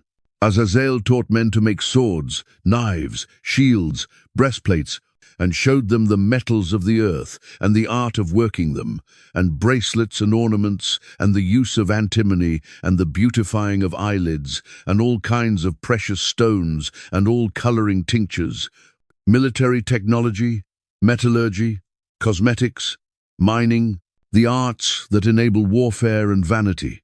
Semjaza taught spells and root cutting. Armoros taught the release of spells. Barakiel taught astrology. Kokabil taught the signs. Tamiel taught astronomy. And Asaradel taught the motion of the moon, sorcery, divination, astrology, celestial knowledge used for occult purposes, rather than understanding the Creator's order. The second incursion brings similar instruction. The Canaanites develop sophisticated magical systems. They practice divination. They consult spirits. They use their knowledge of astronomy for astrological prediction. They advance metallurgy to create weapons and implements for their twisted rituals, all of it traced back to forbidden knowledge from entities who should never have shared it. Jubilees adds a detail. After the flood, when the demons pleaded to be allowed some operation on earth, they were given permission to tempt and to teach. 1/10 of the dead Nephilim spirits were released for this purpose. These demonic entities, neither fully spiritual like angels nor fully physical like humans, roam seeking bodies to inhabit, people to influence, knowledge to impart. They remember what their fathers taught before the flood. They can pass on that knowledge to willing humans. They can prepare populations to receive the Watchers when they descend again. So the Canaanites become primed, ready, opening themselves through their pagan practices to spiritual forces that should never touch human consciousness. And on Mount Hermon, the Watchers respond. They descend into the prepared population. They take women from tribes already practicing degraded worship. They produce offspring who grow to terrible size and strength. They establish themselves as gods over the territories they corrupt, and they watch. Because Abram is in the land now, the covenant bearer, the one promised a great nation descending from his line, the one whose offspring will possess this very territory. If the giants can be entrenched before his descendants multiply, if the land can be fortified with hybrid warriors of immense strength, if the knowledge and power can be concentrated in Canaanite cities, then when the promised conquest comes, it will fail. The serpent's strategy shows through the confusion. Corrupt the promised land before the promised people arrive. Fill it with giants. Establish strongholds of twisted worship. Make it impossible to claim without violating the offspring of the Watchers, who are themselves violations of created order. Create a scenario where obedience to the conquest command requires engaging with Nephilim corruption. But the Creator has foreseen this. The command that will eventually come to Abram's descendants won't be live alongside the Canaanites. It will be drive them out completely, show no mercy, destroy their altars and their sacred poles. Not genocide for racial reasons, judgment for spiritual corruption, removal of a population so contaminated by Nephilim genetics and Watcher-influenced practices that allowing them to remain would threaten the covenant plan. This is what the Watchers set in motion with their second descent. They make the promised land a battleground. They ensure that claiming the inheritance will require warfare against giants. They complicate the simple obedience Abram demonstrates with complex ethical challenges his descendants will face. But they miscalculate. Because the same covenant that survives the flood, the same promise that endures through Babel, the same plan that selects Abram from Ur, that plan includes provisions for dealing with giants. The Watchers descend, thinking they've found a strategy. They haven't. They've just ensured that when the conquest comes, it will be total, complete, a thorough cleansing of every trace of their corruption from the land. The giants will fall, the altars will burn. The practices will be rooted out, but first they have to grow. The offspring have to mature, the strongholds have to be built, and the knowledge, the forbidden knowledge that makes them dangerous, has to be transmitted. That knowledge will shape the ancient world. It will create the mystery religions that promise secret wisdom. It will establish the foundation for what humanity calls magic, sorcery, divination. All of it traced back to entities who fell from their assigned positions to mate with humans and teach what should never have been taught. The Watchers return, and the giants are coming. The hybrid offspring, Nephilim, in the promised land. The children grow unlike any human child. Their mothers bear them in agony. The texts hint that the pregnancies themselves are unnatural, the offspring consuming resources at rates that nearly destroy the women carrying them. When born, they appear mostly human, but their growth follows no normal pattern. By age 5, they stand as tall as adult men. By 10, they tower over everyone around them. By maturity, they reach heights that make normal humans look like children in comparison. The accounts describe them as giants, but the original language carries more specific meaning.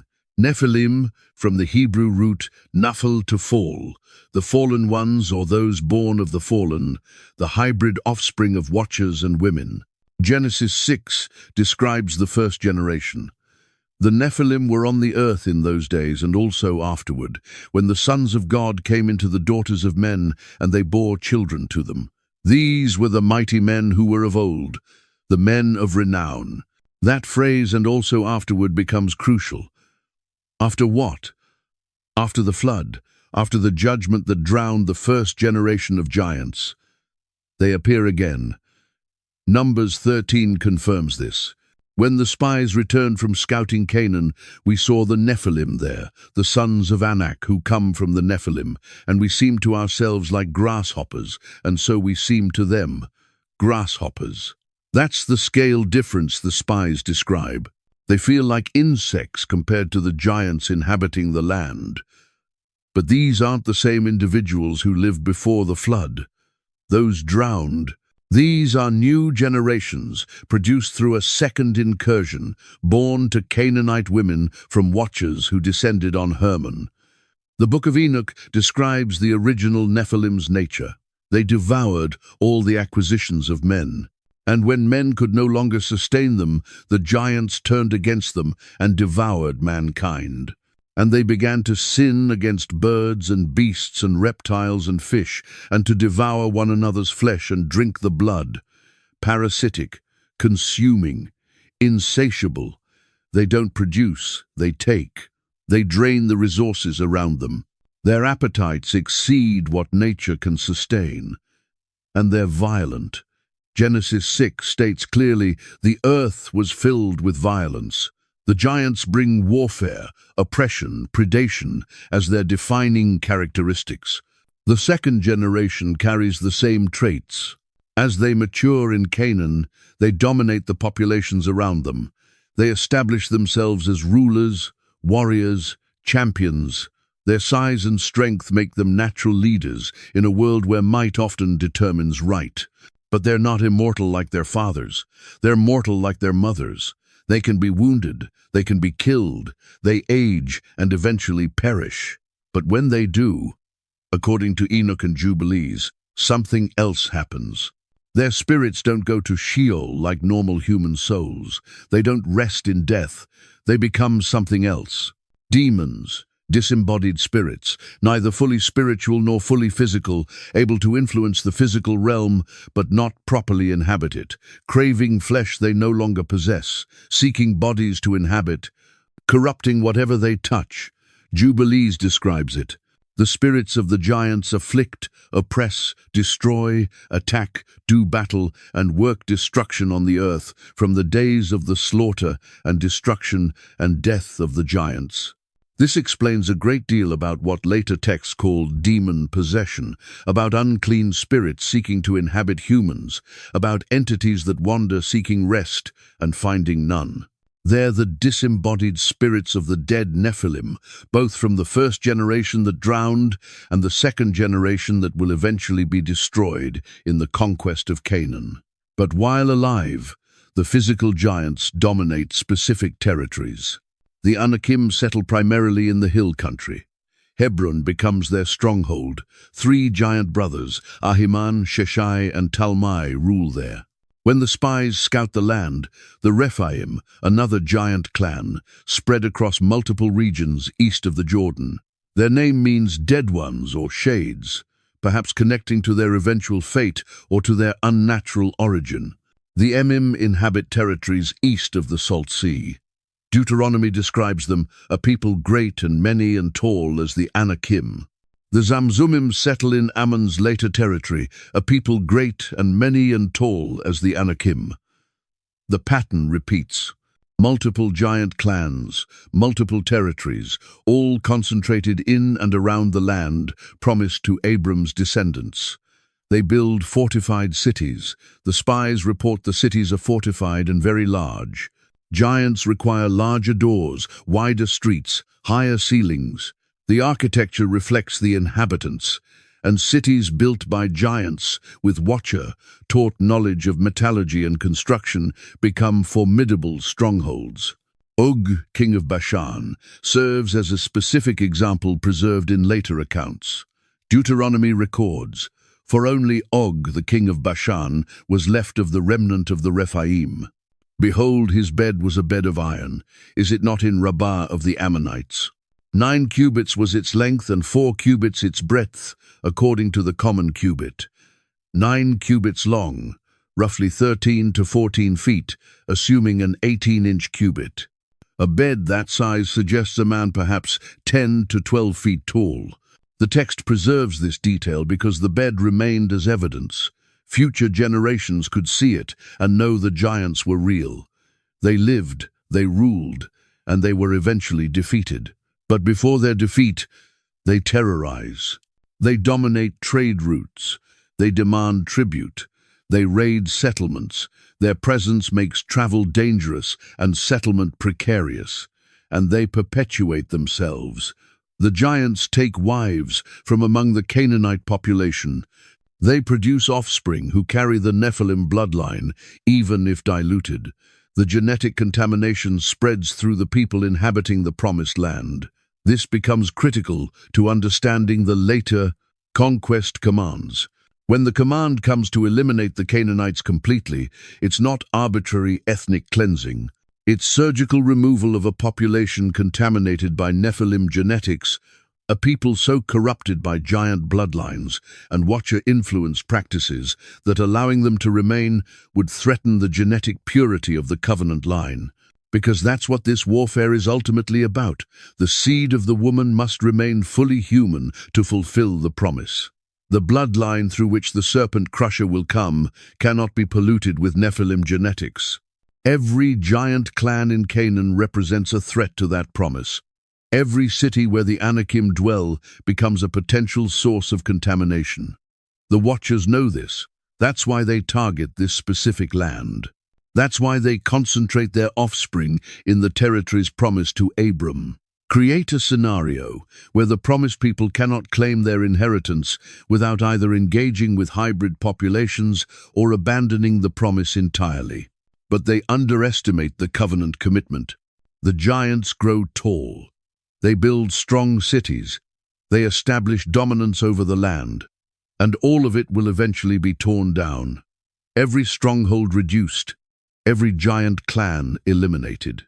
Every trace of their corruption burned from the territories they thought they could hold forever. The Nephilim return to the earth, but their days are numbered from the moment they're born. The Watchers impart forbidden knowledge, and that knowledge will destroy the civilization it creates. The knowledge of corruption, forbidden arts. The Watchers don't just produce hybrid offspring, they teach. According to Enoch, this instruction might be more dangerous than the genetic corruption. Because while the giants can be destroyed, knowledge persists.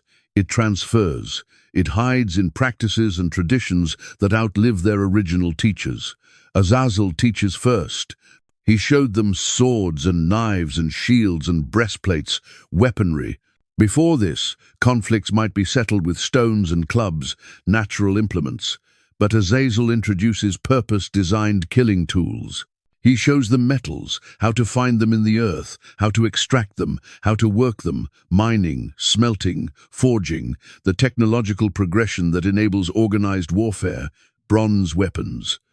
Later, iron, alloys that hold edges, materials that make armor effective, the knowledge that transforms scattered violence into systematic conquest. But Azazel doesn't stop with weapons.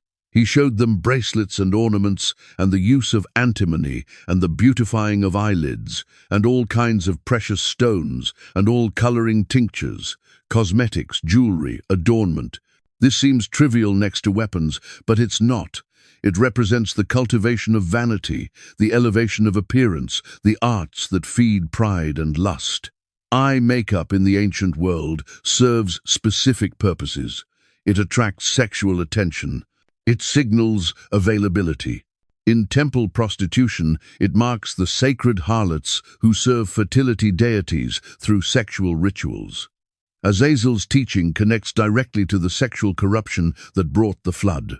He's providing tools for the same seduction his kind practiced, teaching humans to enhance their appeal to watchers and to one another in ways that lead to forbidden unions. Semjaza, the chief watcher, teaches spells and root-cutting, sorcery and herbology, the manipulation of spiritual forces through incantations, the knowledge of which plants produce what effects, medicinal, poisonous, hallucinogenic. This becomes the foundation for what later cultures call magic, the idea that humans can speak words, combine substances, and manipulate reality according to their will, rather than submitting to created order. Root cutting involves more than medicine. It includes abortifacients, plants that terminate pregnancies, contraceptives, aphrodisiacs, the botanical knowledge that enables sexual activity without consequences or enhancement of desires beyond natural limits. Armaros teaches the release of spells, how to break enchantments, counter magic, the defensive arts to oppose the offensive ones, Semjaza taught. This creates an arms race in the occult realm, competing practitioners developing ever more sophisticated techniques. Barakiel teaches astrology. The knowledge of how stars move becomes corrupted into belief that stars control, that celestial bodies determine destiny, that humans can predict and manipulate fate by understanding heavenly patterns. This divorces the stars from their purpose as signs and seasons as the Creator intended, and transforms them into objects of worship and fear. Kokabel teaches constellations, the patterns, the mythology, the stories projected onto star groups that eventually become pantheons, gods and heroes immortalized in the sky, creating a false cosmology that replaces the truth of one creator with elaborate divine hierarchies. Tamiel teaches astronomy for specific purposes, the movements of celestial bodies, but twisted into service of astrology, divination, timing of rituals according to planetary positions. Asaradel teaches the motion of the moon, lunar cycles, their connection to tides, to women's bodies, to the rhythms that paganism will elevate into worship of the moon as deity rather than creation. All of this knowledge serves to separate humanity from dependence on the Creator. You don't need to ask the Most High for healing. You have root knowledge. You don't need to trust divine provision. You have weapons to take what you want. You don't need faith for the future. You have astrology to predict it. You don't need revelation. You have spells to manipulate spiritual realities. The Watchers teach self-sufficiency through forbidden knowledge, and it spreads. The Canaanites become particularly adept pupils. They develop elaborate systems of divination. They establish schools of magic. They perfect metallurgy for weapons and implements of sacrifice. Their cities become centers of occult knowledge. Temples house libraries of spells. Priests maintain genealogies of magical techniques passed through generations. But the knowledge doesn't stay in Canaan. As the nations after Babel interact through trade, warfare, migration, practices spread. One culture learns weaponry from another. Astronomical knowledge transfers through merchants. Magical techniques adapt to new languages and contexts. Mizraim develops sophisticated magic systems. Their priests become famous for power over natural forces. The text will later describe them competing with Moses through apparently supernatural means, using knowledge that traces back to Watcher instruction. Babylon becomes synonymous with sorcery and astrology. The Chaldeans' reputation for reading stars becomes proverbial. Their magical practices influence cultures across the known world. The Greeks develop mystery religions, secret knowledge available only to initiates, ritual progressions through levels of understanding. All of it echoing the forbidden instruction the Watchers gave. Behind every occult tradition, every magical system, every astrological practice, every form of divination, trace it back far enough and you find the Watchers. Not that every individual practitioner knows the origin. Most don't. They learn from teachers who learned from teachers through generations of transmission. But the source remains. Entities who abandon their proper domain to mate with humans and teach what should never have been taught. Enoch receives a commission to proclaim judgment specifically on this teaching. You have taught unrighteousness on the earth and have revealed the eternal secrets which are made in heaven, which men were not supposed to learn. The knowledge exists in the heavenly realm. The Watchers have access to it by their nature. But humans were never meant to know these things. Not because the Creator wants to keep them ignorant, but because the knowledge in human hands becomes destructive. Weapon knowledge leads to organized warfare. Cosmetic arts feed vanity and lust. Sorcery attempts to manipulate rather than submit. Astrology creates fatalism. Metalwork enables both progress and destruction. The same knowledge that could advance civilization instead corrupts it. Because humans lack the wisdom, the character, the spiritual maturity to handle what the Watchers teach. And the Watchers know this. They teach it anyway, because corruption is the goal. If humans can be convinced they control their own destiny through magic, they don't need the Creator. If they can secure themselves through weapons, they don't need divine protection. If they can predict the future through stars, they don't need prophecy. If they can heal through root cutting, they don't need prayer. The knowledge creates independence, and independence from the Creator means dependence on the forces providing the knowledge. The Canaanites become enslaved to practices taught by Watchers. They serve the entities behind the knowledge. They sacrifice to powers they think they're manipulating, but are actually manipulated by. This is why the later command includes destroying their implements along with their people. Destroy their altars, break their sacred pillars, cut down their asherim, and burn their idols with fire. Not just the people, the objects, the systems, the accumulated knowledge preserved in their practices.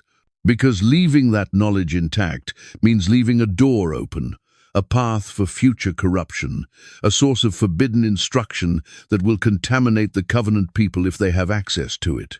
Solomon will later fall through fascination with foreign wisdom. His many wives bring their religious practices. He builds high places for their gods. He experiments with magical knowledge from surrounding nations. The wisest man in the world, corrupted by curiosity about forbidden arts. This is what the Watchers introduced. This is what their teaching unleashed.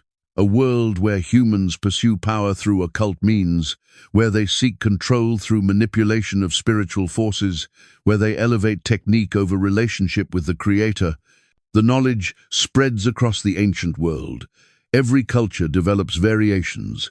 Every region adapts the forbidden arts to local contexts. But one people must remain separate. The covenant line, Abraham's descendants, the nation that will emerge from his offspring. They must resist the allure of forbidden knowledge, must maintain practices that honor the created order, must worship the Creator alone without attempting to manipulate spiritual realities through magic. This is why the law they'll receive includes so many prohibitions. No divination, no sorcery, no mediums, no spiritists, no consulting the dead, no carved images, no worship of celestial bodies. Every prohibition targets a specific practice taught by the Watchers. The law creates a firewall, a boundary between the knowledge humans should have and the knowledge they shouldn't, between wisdom that comes from above and wisdom that comes from fallen entities, between truth that illuminates and knowledge that corrupts. The Watchers teach their forbidden arts, and the covenant law is written to specifically counter everything they taught. But first, judgment must be pronounced on the teachers themselves, the Watchers who fell to corrupt humanity, who produced hybrid offspring, who shared secrets that were never meant for mortal understanding. They must hear their sentence, and the messenger who delivers it, the seventh from Adam, Enoch. The judgment of the Watchers, the Enoch protocol. Enoch walks between two worlds, seventh from Adam, a man who walked with the divine so closely that the boundary between flesh and spirit became thin as morning mist. The texts preserve something unusual about him. While humanity spirals into the chaos unleashed by the Watchers and their hybrid offspring, one man maintains the ancient path. The Book of Enoch records his commission with precise detail. 4 archangels receive their orders. Michael, Gabriel, Raphael, Uriel, each carries a specific mandate in response to the corruption spreading across the earth. But Enoch becomes the messenger, the one who must stand before the fallen Watchers themselves and pronounce their fate. Consider what this means. A mortal man confronting beings of immense power. The very entities who descended from their heavenly station now face judgment delivered through human lips. The texts describe Enoch's journey to Mount Hermon, where the Watchers made their pact. The same location where they swore their binding oath now becomes the site of their sentencing. The Watchers ask Enoch to intercede for them. Ancient beings, desperate, they know what approaches. They understand the weight of what they've done. Through Enoch, they attempt to petition for mercy, for some reprieve from the judgment they sense gathering like storm clouds. The prophet agrees to bring their petition. He records their words. He carries their plea before the throne. The answer comes back absolute. No pardon, no reprieve, no second chance. The text preserves the divine response with stark clarity. The Watchers will be bound in the valleys of the earth until the final judgment. Their offspring, the giants born of their union with human women, will turn upon each other in violence. The knowledge they taught will be purged. Their names will become bywords for rebellion. Enoch returns with this verdict. Imagine standing before beings who once held heavenly authority, delivering news of their eternal imprisonment. The texts describe the Watchers trembling. Fear grips them in a way their arrogance never allowed before. They petition again. They plead. They seek any avenue of escape. Enoch stands firm. The message doesn't change regardless of their appeals. The judgment comes not from cruelty, but from necessity. What they've done cannot be undone. The corruption they've introduced into the human bloodline spreads like infection. The forbidden knowledge they've shared accelerates humanity towards self-destruction. The balance of creation itself hangs threatened. Leoden Wushifen. But the text reveals something else about this moment. Enoch doesn't just pronounce judgment on the Watchers. He becomes a living witness, preserved across time. While the Watchers face binding and imprisonment, while their giant offspring face destruction, Enoch receives translation. The Genesis account states it simply, "He walked with the divine, and he was not, for the powers above took him." This matters more than it first appears. In a world descending into chaos, where the Watchers corrupt everything they touch, one man maintains such purity that death cannot claim him. He bypasses the grave entirely. The text of Hebrews later confirms he was taken up so he would not see death. His faith, his walk, his unwavering obedience earn him passage beyond mortality. The Book of Jubilees adds detail. Enoch spends time in the Garden of Eden, the original paradise. He records testimonies. He writes down judgments. He documents the history of the world from creation through the corruption of the Watchers to the coming flood. His writings become testimony preserved for future generations who will need to understand what happened and why. Think about the strategic importance of this. The Watchers attempt to erase the knowledge of the divine through their corrupting teachings. They introduce forbidden arts, violent practices, sorceries that bind humanity to darker powers. Against this tide of destructive knowledge, Enoch preserves the true account. His testimony stands as counterweight to their lies. The text describes specific prophecies Enoch delivers.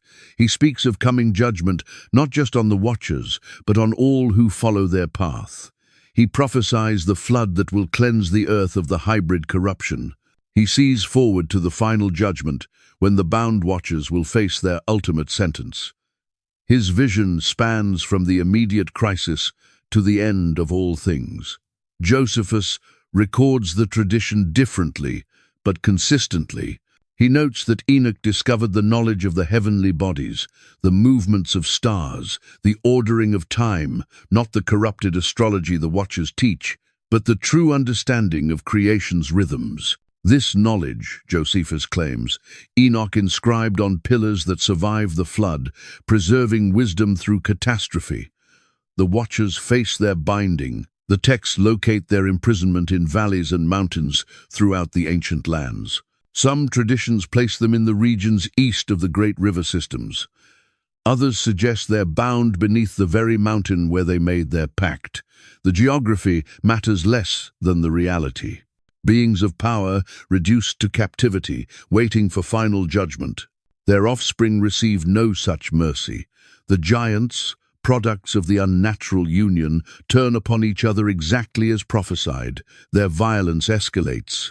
Their hunger drives them to consume everything in their path, including each other.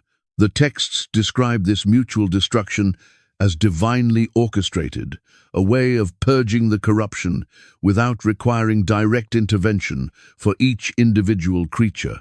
But some escape the initial binding. The text suggests not all Watchers face immediate imprisonment. Some remain active, continuing their corrupting influence in more subtle ways. This explains why the giant bloodlines persist after the flood, why the forbidden knowledge continues to surface in human civilizations, why the battle against this corruption extends across generations. Enoch's translation serves multiple purposes. First, it validates his testimony. A man taken up by divine power carries authority that no amount of Watcher deception can undermine. Second, it demonstrates that purity remains possible even in an age of maximum corruption. Third, it preserves a witness who can testify at the final judgment about what he saw and what he proclaimed. The judgment Enoch pronounces sets in motion events that reshape the world. The binding of the Watchers removes their direct influence, though their legacy persists. The destruction of the giants through mutual violence clears the earth of the most grotesque corruptions. The preservation of Enoch's testimony ensures future generations will understand the origin of evil's intensification in human history. Consider the psychological impact on the Watchers. Beings who chose to abandon their heavenly position for earthly pleasure now face eternity, imprisoned beneath the earth they sought to rule. The irony cuts deep. They descend from the heights by choice, only to be cast lower than they ever imagined. Their pride leads them to chase desire. Their desire leads them to destruction. The texts preserve one haunting detail. The Watchers can see what happens above them. They witness the consequences of their actions without power to change them. They watch their offspring destroy each other. They observe humanity continuing down paths of corruption they initiated. They remain aware, conscious, tormented by knowledge of judgment yet to come. Enoch's prophecies extend beyond his immediate moment. He speaks of a future when the imprisoned Watchers will face final sentencing. He describes a time when all secrets will be revealed, all hidden things brought to light. His visions connect the corruption of his era to ultimate accountability in an age far beyond his own. The protocol Enoch follows becomes pattern. Later prophets will pronounce divine judgment on earthly powers with similar authority. The pattern repeats: divine commission, prophetic proclamation, inevitable fulfillment. What begins with Enoch's confrontation of fallen angels continues through every prophet who speaks truth to corrupted power. By the time Enoch completes his mission, the stage is set for what comes next. The Watchers face binding.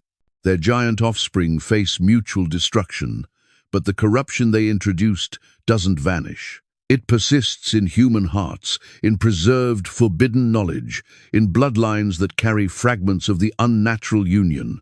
The flood approaches. Enoch's testimony stands preserved. His translation demonstrates that righteousness remains possible. His judgment on the Watchers proves that even beings of great power face accountability.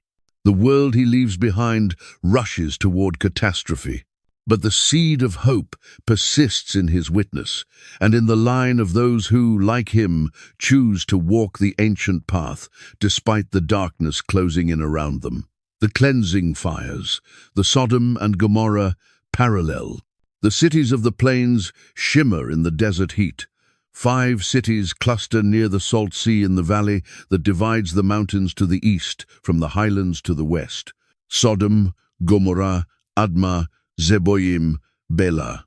The texts describe them as well-watered and beautiful to observe. Genesis compares the region to the garden of the divine, like the land of the great river before destruction came. But beneath the surface, rot spreads. The prosperity these cities enjoy becomes fuel for corruption of a particular kind. The book of Ezekiel later identifies their core sin with precision: pride, excess of food, prosperous ease, and refusal to help the poor and needy. Abundance without responsibility, wealth without compassion, comfort that breeds cruelty. Genesis records the moment when their fate becomes clear. 2 messengers arrive in Sodom as the day ends. Lot, nephew of Abraham, sits at the city gate when he sees them. He recognizes something about these travelers that others miss. He insists they stay at his house, pressing them strongly. His urgency suggests he understands the danger they face in the streets. Night falls, and the city reveals its true nature.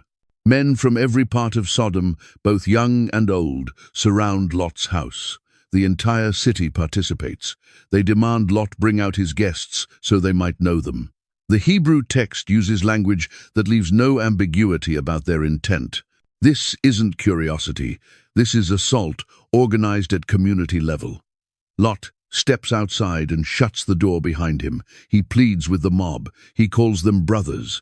He offers his own daughters instead of his guests, a choice that reveals both the depth of ancient hospitality codes and the horror of the moment. The crowd's response shows how complete the corruption has become. They threaten to treat Lot worse than they planned for his guests, a resident alien daring to judge them unacceptable. The messengers pull Lot back inside. They strike the mob with blindness. But even this doesn't stop the attack. The texts note that the blinded men wear themselves out trying to find the door. Think about that. Even supernatural intervention fails to deter them. Their corruption runs so deep that losing sight only frustrates them rather than triggering any self-reflection. The messengers reveal their purpose. They've come because the outcry against these cities has grown so loud it reaches the heavens.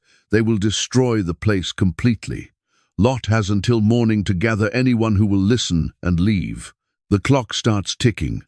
Lot goes to his sons-in-law. He warns them. He explains what's coming. The text records their response with brutal simplicity. He seemed to them as one who jests. They laugh at him.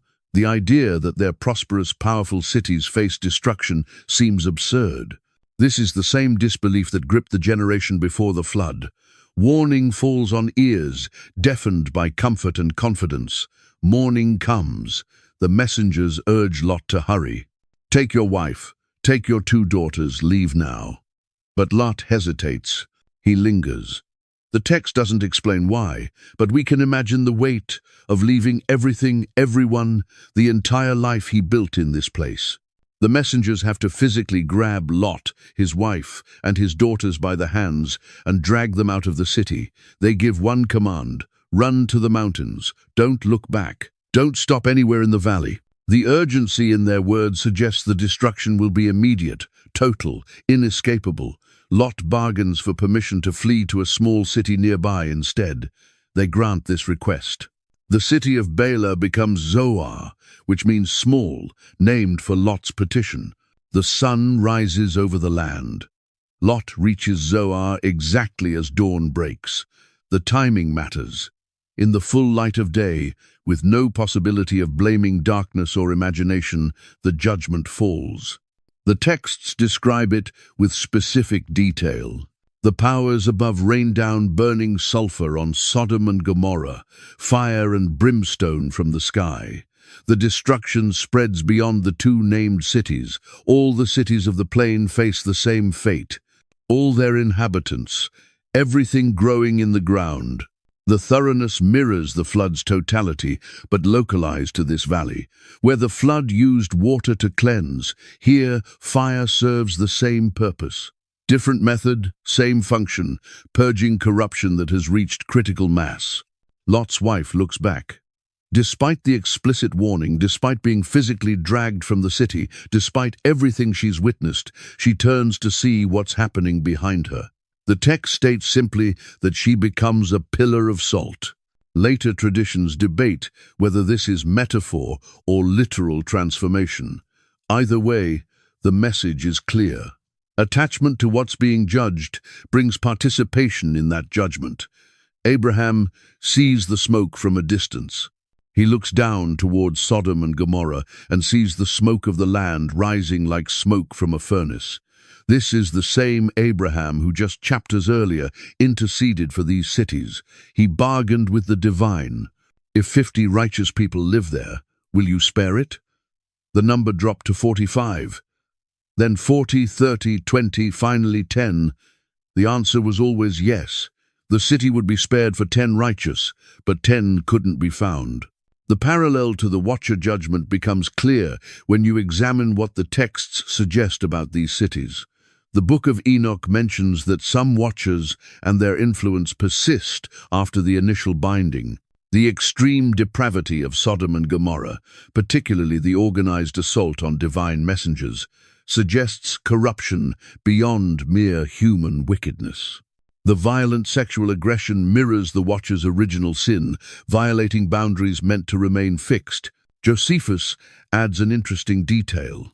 He mentions that certain pillars or landmarks from these cities remain visible in his time, still bearing the marks of the fire that destroyed them. Archaeological surveys of the region have found evidence of intense burning in the Bronze Age layers, along with scattered sulfur deposits unusual for the geography. The destruction serves multiple purposes. First, it removes a concentration of wickedness that threatens to spread. Second, it demonstrates that the judgment principles established before the flood still apply after it. Third, it protects the line of Abraham from corruption. The cities of the plain sit near the territory promised to Abraham's descendants. Their elimination clears the land. Later texts reference Sodom and Gomorrah as the standard for divine judgment. Isaiah, Jeremiah, Ezekiel, Amos all point to these cities when warning other nations about the consequences of persistent wickedness. The Messiah himself uses them as examples of judgment, certain and complete. They become shorthand for the idea that there exists a point beyond which mercy cannot extend without undermining justice itself. The Book of Jude makes an explicit connection. It describes Sodom and Gomorrah as giving themselves over to sexual immorality and going after strange flesh, serving as an example by undergoing the punishment of eternal fire. The phrase, strange flesh, echoes the Watcher accounts, the same boundary violation, the same corruption, the same fiery judgment. Think about the strategic timing. This destruction occurs after Babel disperses humanity, but before Abraham's descendants multiply into a nation. It's a controlled burn, removing specific corruption without requiring another global flood. The method proves that judgment can be surgical when necessary, total when required, always proportionate to the corruption it addresses. The text notes what grows in the valley afterward: nothing. The region around the Salt Sea becomes known for barrenness. Where once the land resembled paradise, now salt and sulfur poison the ground. The transformation from beautiful to barren serves as permanent reminder. Every traveler who passes the region sees the cost of corruption. Lot's escape preserves a line, but doesn't prevent all consequences. His daughters, believing they're the last people alive after witnessing the city's destruction, scheme to preserve their family line through morally questionable means. Their actions produce Moab and Ammon, nations that become thorns in Israel's side for generations. Even those who escape judgment carry scars and make choices shaped by trauma. The archaeological record offers intriguing support. The region south of the Salt Sea shows evidence of prosperous Bronze Age settlements that were suddenly abandoned. Geological surveys indicate the valley sits on a fault line capable of releasing natural gas and petroleum deposits. Whether the judgment used natural mechanisms or supernatural fire or both, the result described in the text matches what the ground itself suggests happened. By the time the fires cool and the smoke clears, the landscape has been rewritten, 5 cities erased, a generation of people gone.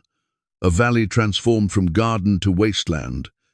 But the line of Abraham continues, protected from the corruption that surrounded it. The judgment on the cities of the plain becomes echo of the Watcher's judgment, preview of judgments yet to come, and proof that the same principles apply across all eras. The parallel holds: before the flood, watchers corrupt, giants multiply, judgment comes through water. After the flood, corrupting influences persist, concentrated wickedness develops, judgment comes through fire. Different tools, same surgeon, different elements, same cleansing. The method changes, but the principle remains constant. Corruption that reaches critical mass faces removal, whether by flood, fire, or forces yet to come. Abraham, a covenant protector. The call comes in Ur of the Chaldees. Abram lives among the Chaldeans, in a city dedicated to the moon deity. His father Terah serves the local gods, according to later tradition. The culture surrounding Abram worships powers that trace their origin to the dispersion after Babel, the fragmented knowledge of the true divine mixed with the corrupted teachings of the Watchers. Then one day, everything changes. The voice speaks with absolute authority. Leave your country, leave your kindred, leave your father's house. Go to a land I will show you. No map, no specific destination, just a promise and a command. Abram faces a choice. Remain in the familiar corruption or step into unknown obedience. He goes 75 years old when he departs from Haran, where Terah settled after leaving Ur. Abram takes Sarai, his wife Lot, his nephew, and all the possessions they've accumulated. The text notes specifically that they set out to go to the land of Canaan, and they came to the land of Canaan. Direct path, clear purpose, no wandering. But Canaan isn't empty. The Canaanites live in the land when Abram arrives. The text mentions them specifically, noting their presence as significant fact. These are the descendants of Canaan, son of Ham, the line that carries Noah's curse. These are also, according to the pattern established earlier, the peoples among whom the second incursion of Watchers concentrated their corrupting influence. The promise comes with precision. To your offspring I will give this land. Not to you personally, Abram, to your descendants. You'll walk through it, you'll live in it, as alien and stranger, but your children will possess it. The delay matters. The land needs time for the iniquity of its current inhabitants to reach full measure. Abram builds altars at Shechem, at Bethel, at Hebron. Each altar marks a place where the divine presence manifests, where promises are renewed, where covenant relationship deepens. These aren't random spots. They're strategic locations throughout the land, claiming territory spiritually before physical possession occurs. Then comes the first major test. 4 kings from the east campaign against 5 kings in the valley of Siddim. The 5 kings include the rulers of Sodom and Gomorrah before their cities faced destruction. The Eastern Coalition defeats them, plunders their cities, and takes captives. Among those captured, Lot, Abram's nephew. Abram receives the news. His relative has been taken. The raiding kings head north with their plunder and prisoners. Most men would consider the matter beyond their capacity to address. 4 victorious kings with trained armies against 1 man with servants. Impossible odds. But Abram doesn't hesitate. He musters 318 trained men born in his household. These aren't random servants. The text specifies they were trained, prepared, ready for exactly this kind of action. Abram has been building something more than a farming operation. He's been developing capacity for warfare. He divides his force. Night attack against the Eastern Coalition camp at Dan. Abram splits his men, strikes from multiple directions, creates confusion. The strategy works perfectly. The enemy scatters. Abram pursues them north of Damascus, recovering all the goods, all the people, including Lot. On the return journey, something significant happens. The king of Sodom comes out to meet Abram in the valley. But before that meeting occurs, another figure appears. Melchizedek, king of Salem, priest of the Most High. He brings bread and wine. He blesses Abram, and Abram gives him 1/10 of everything. This moment matters more than it first appears. Melchizedek's name means king of righteousness. Salem means peace. This mysterious figure, who serves as both king and priest of the Most High, appears without genealogy in the text, blesses Abram, and then vanishes from the immediate narrative. The book of Hebrews will later use Melchizedek as a pattern pointing to the Messiah, a priesthood not based on lineage, but on something deeper. The king of Sodom then makes his offer. Give me the people, keep the goods for yourself, standard practice after military victory. But Abram refuses. He's made an oath to the Most High, possessor of heaven and earth. He won't take even a thread or a sandal strap from the king of Sodom. He won't give this wicked king the ability to claim he made Abram rich. Think about what Abram just demonstrated. He defeated a coalition of 4 kings. He recovered all the plunder. He rescued all the captives. He proved he can fight and win. But he refuses to profit from association with Sodom. He maintains absolute separation from the corrupted cities, even while rescuing people from them. He draws clear lines. This battle reveals something the text doesn't explicitly state. Abram didn't just fight human kings. The Eastern Coalition came from regions where giant clans held influence. The king of Shinar suggests connection to Nimrod's territory. The king of Elisar may link to territories where Rephaim lived. This wasn't just a raid. It was Abram engaging with powers shaped by the corruption after Babel and after the Watchers. The covenant deepens after this victory. The divine promise expands. Count the stars if you can count them. So shall your offspring be. Abram believes, and it's counted to him as righteousness. The same night, more detail arrives about the promise. Your descendants will be slaves in a land not theirs for 400 years. Then they will come out and return here. Why the delay? Because the iniquity of the Amorites is not yet complete.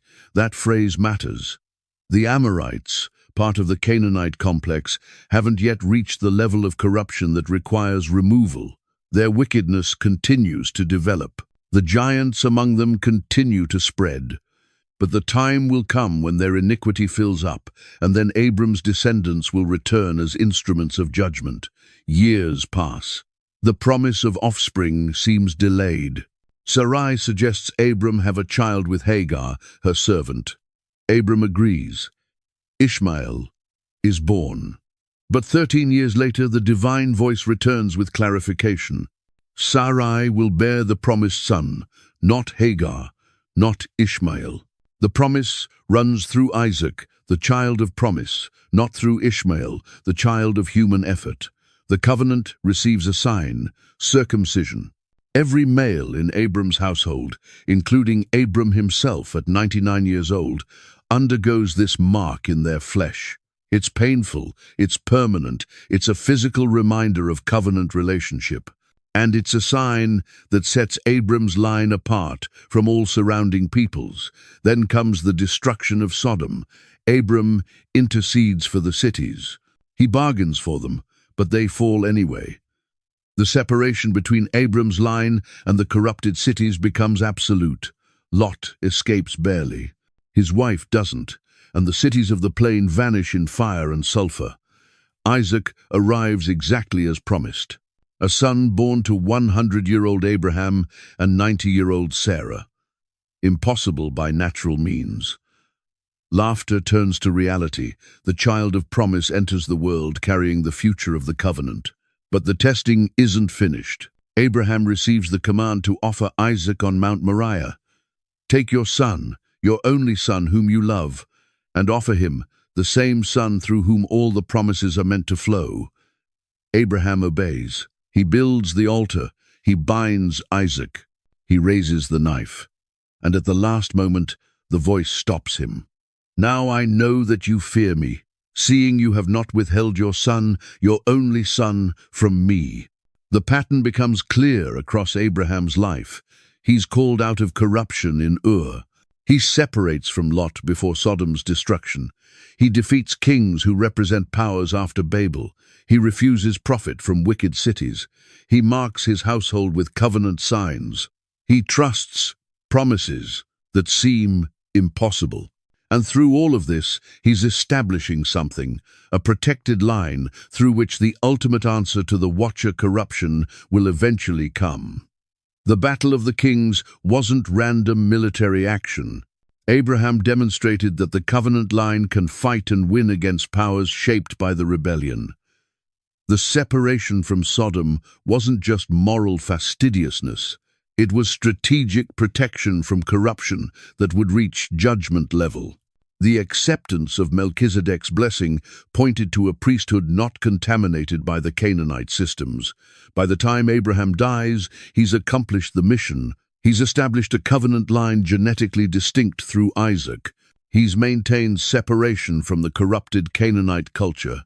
He's demonstrated military capacity against regional powers. He's placed his descendants in position to eventually inherit the land once its current inhabitants reach the tipping point of corruption. The giants in Canaan continue to grow. The Amorites continue their practices. The iniquity continues accumulating.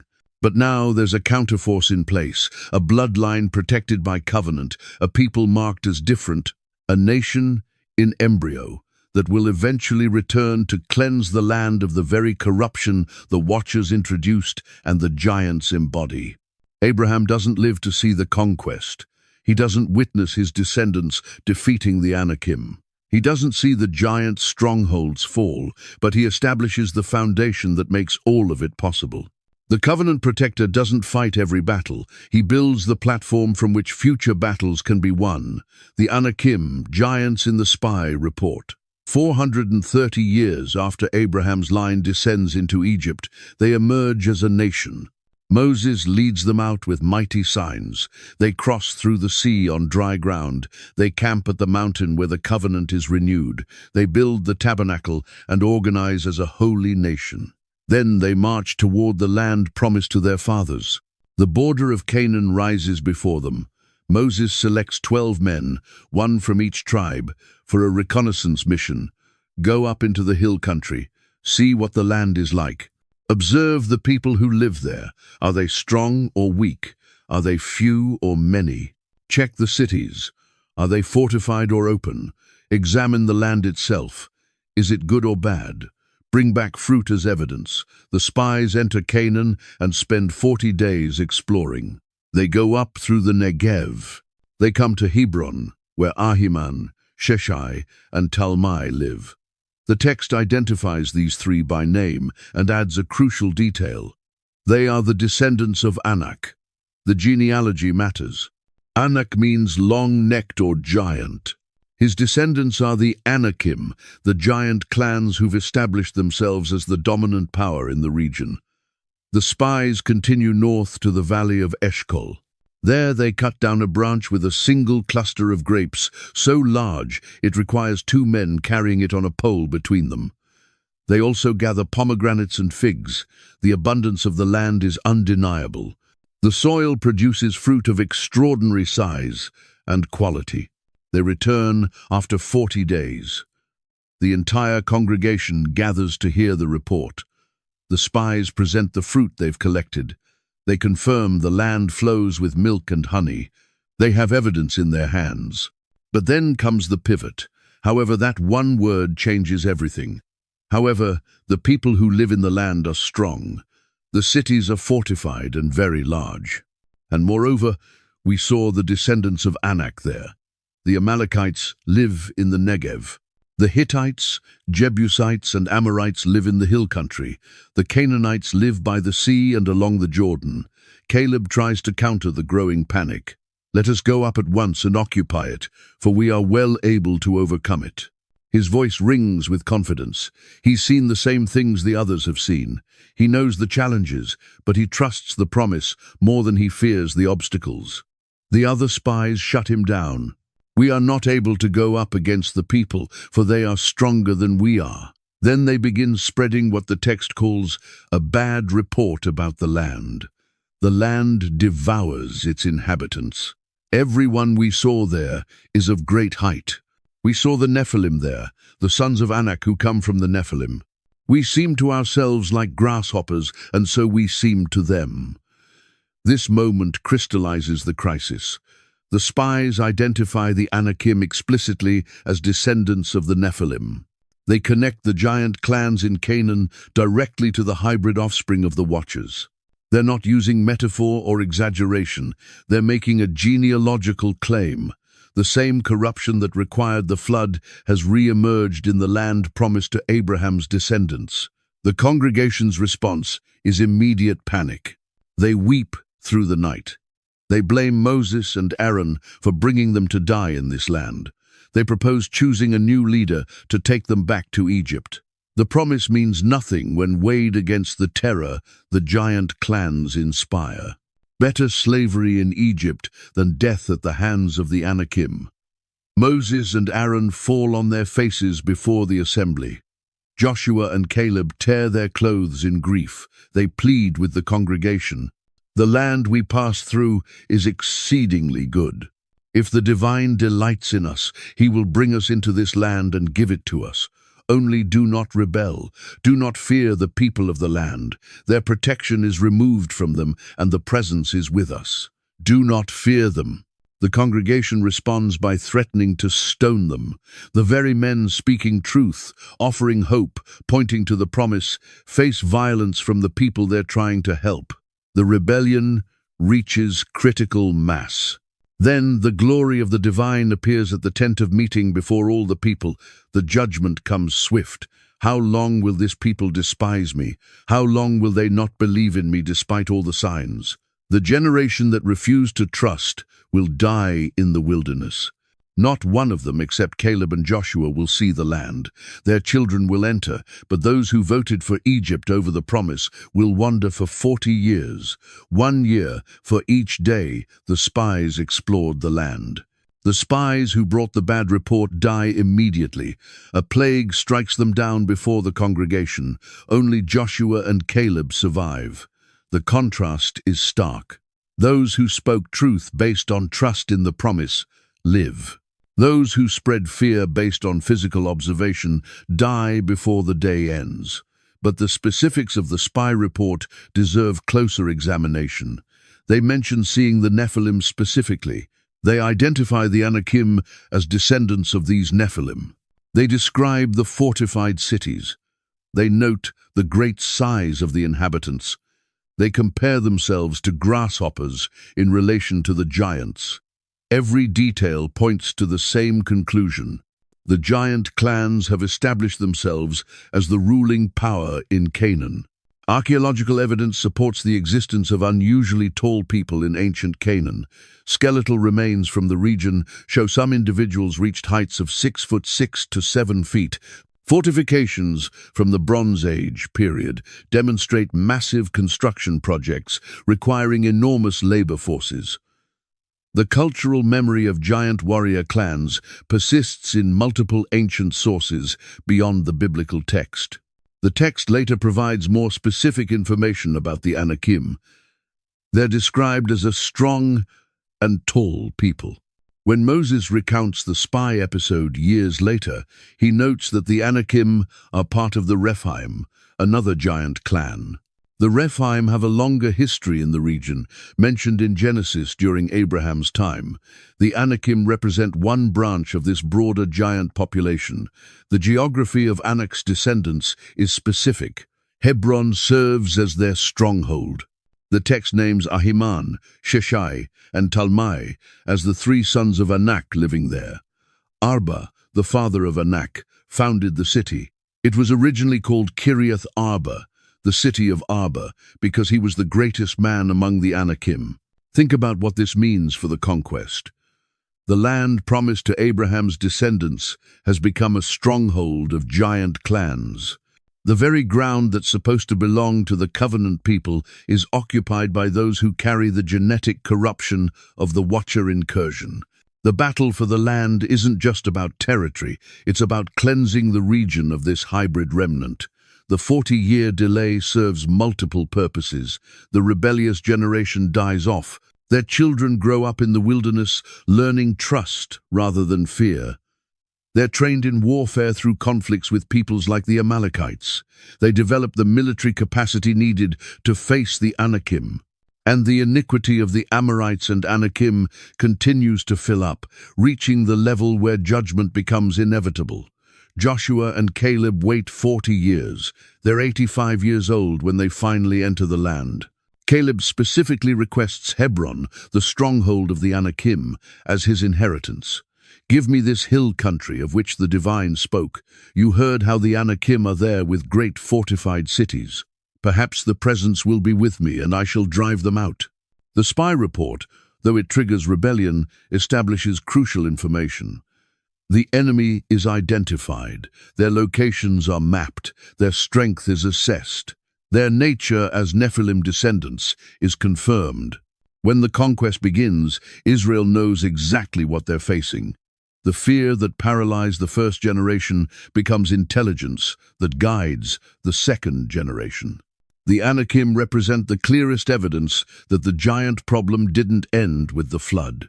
Whether through a second incursion of Watchers or through some surviving genetic corruption that expressed itself in later generations, the hybrid bloodline persists.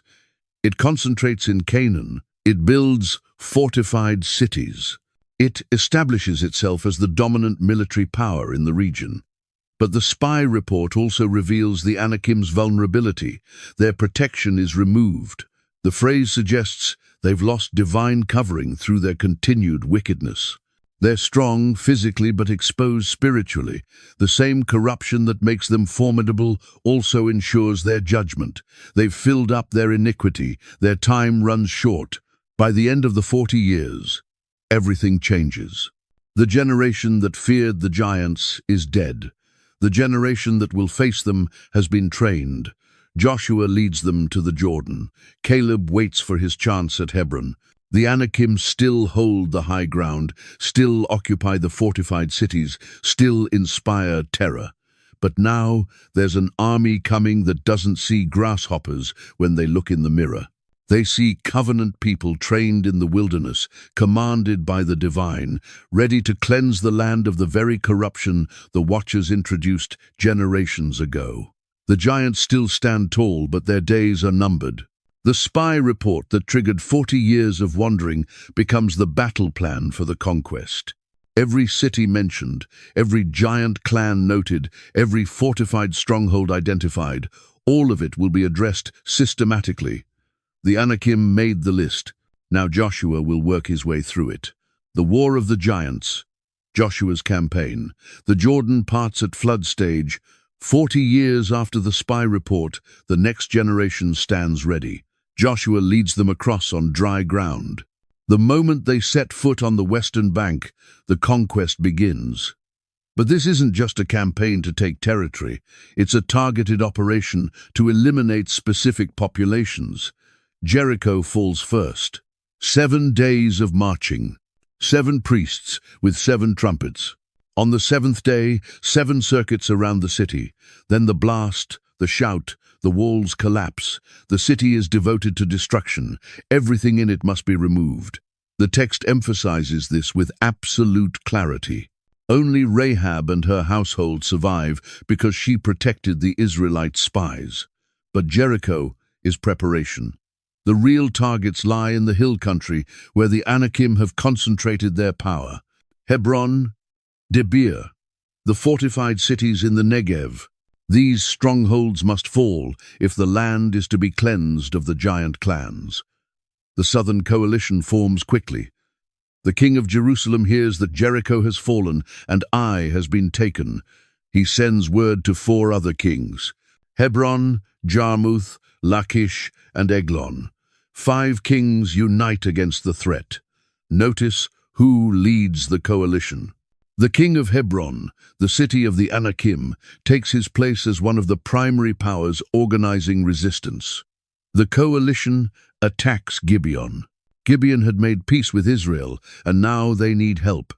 Joshua marches his army all night from Gilgal. He arrives at dawn and throws the coalition forces into panic. The battle becomes rout. The divine hurls large stones from heaven on the fleeing army. More die from the hailstones than from Israelite swords. Then comes one of the most unusual moments in ancient warfare. Joshua needs more time to complete the victory. He speaks to the sun and moon. Stand still.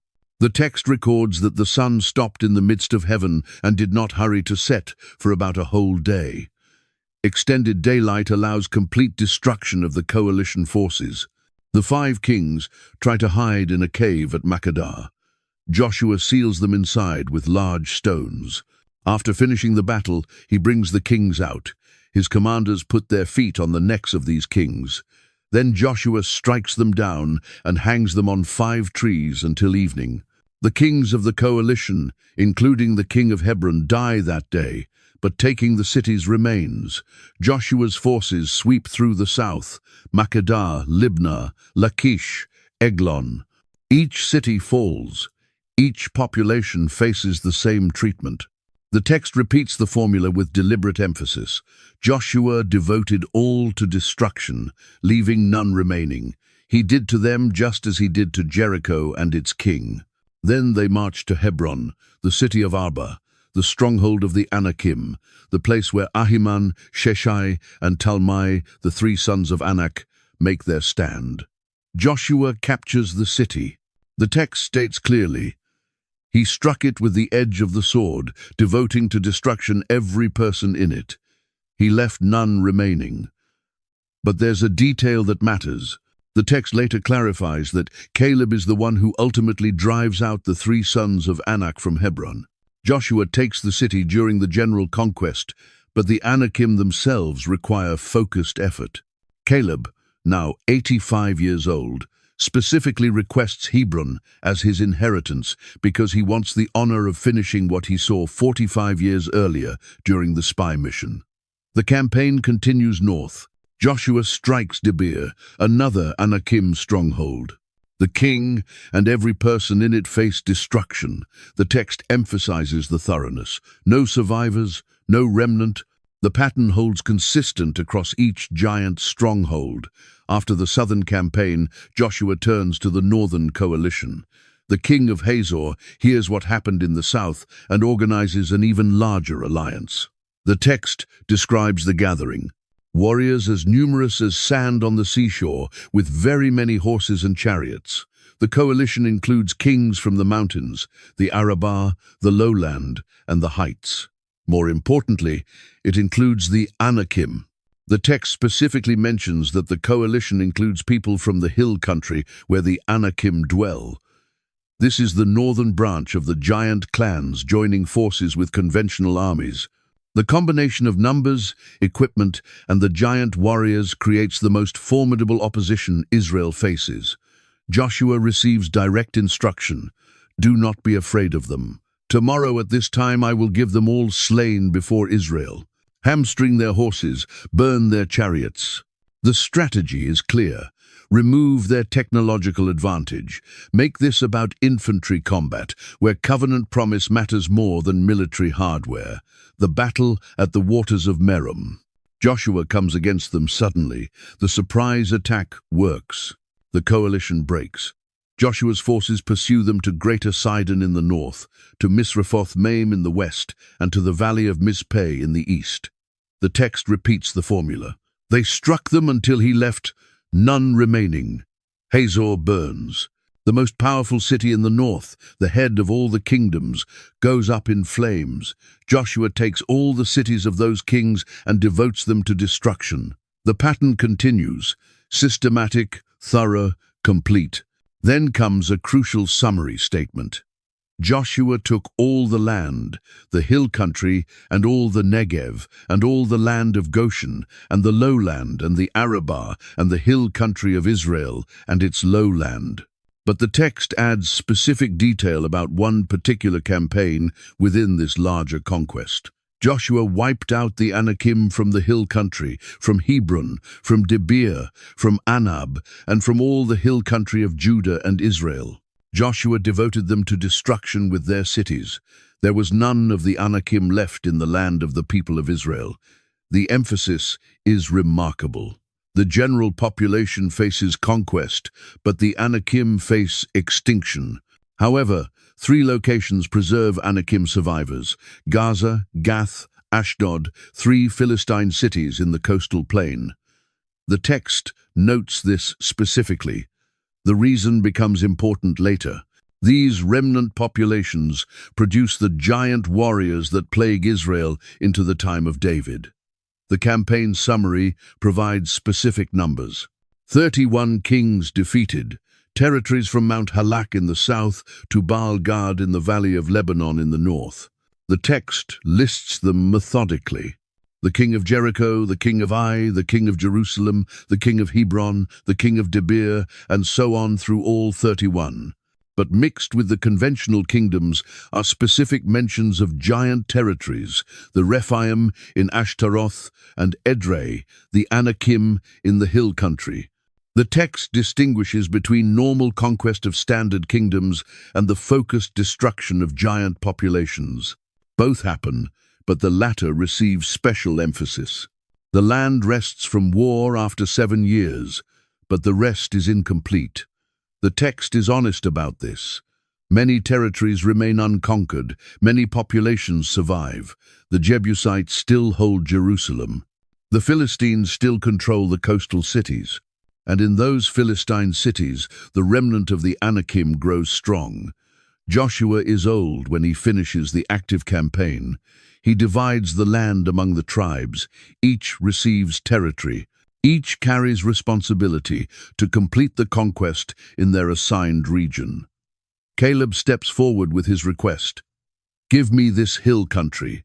Caleb is 85. He's as strong as he was at 40, he claims, ready for war. He wants Hebron, the city of the Anakim. Perhaps the divine will be with me, and I will drive them out. Joshua blesses him and gives him Hebron.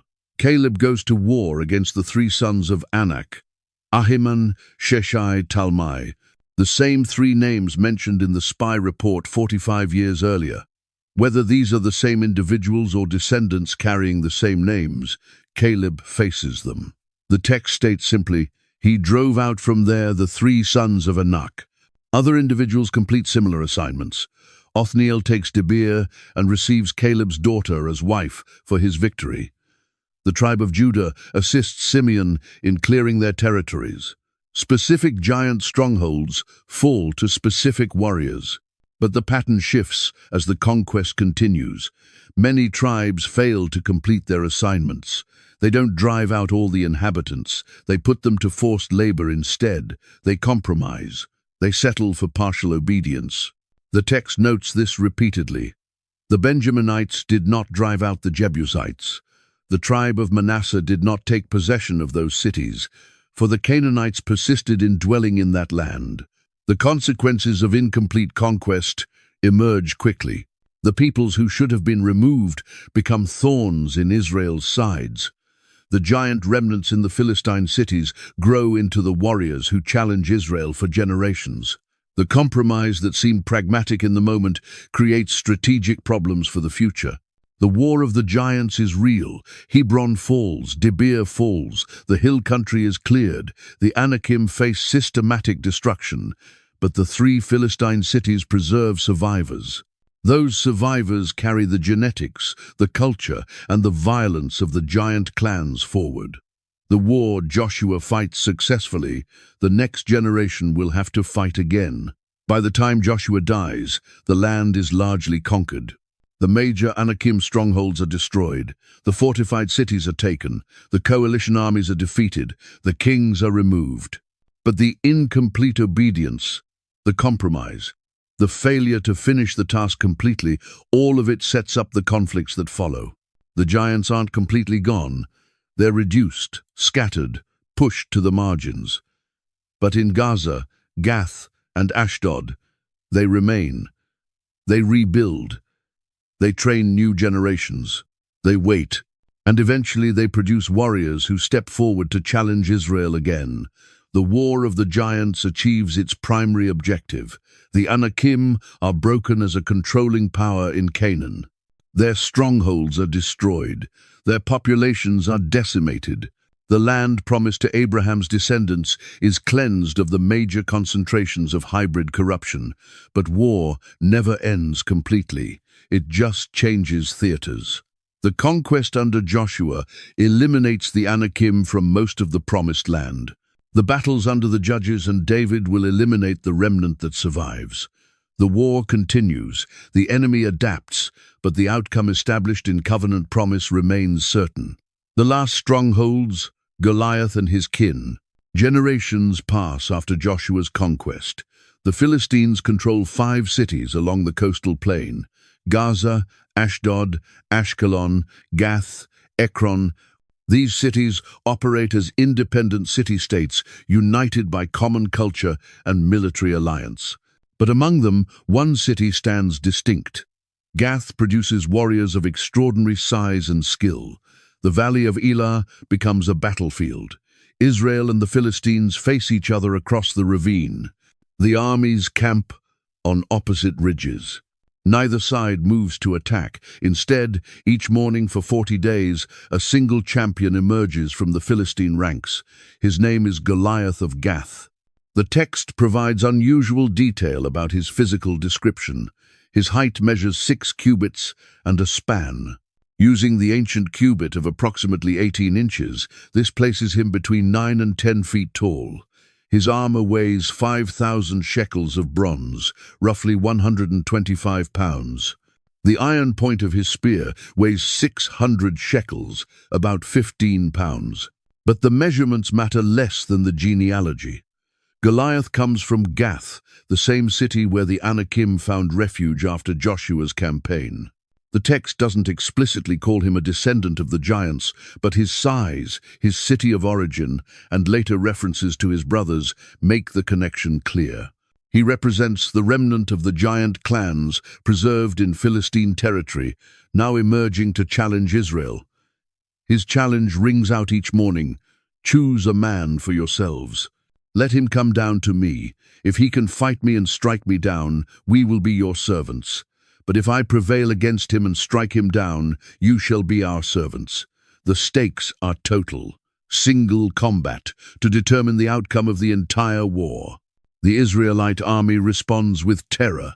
Saul stands head and shoulders above other men, yet even he won't face the giant. For 40 days the challenge goes unanswered.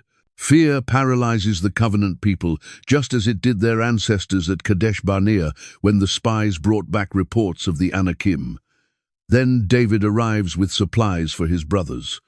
He's a shepherd, youngest of Jesse's sons, too young for military service. He hears Goliath's challenge. He asks questions. What will be done for the man who strikes down this Philistine? Who is this uncircumcised Philistine that he should defy the armies of the living one? His brother Eliab rebukes him. "Why did you come down? With whom did you leave those few sheep?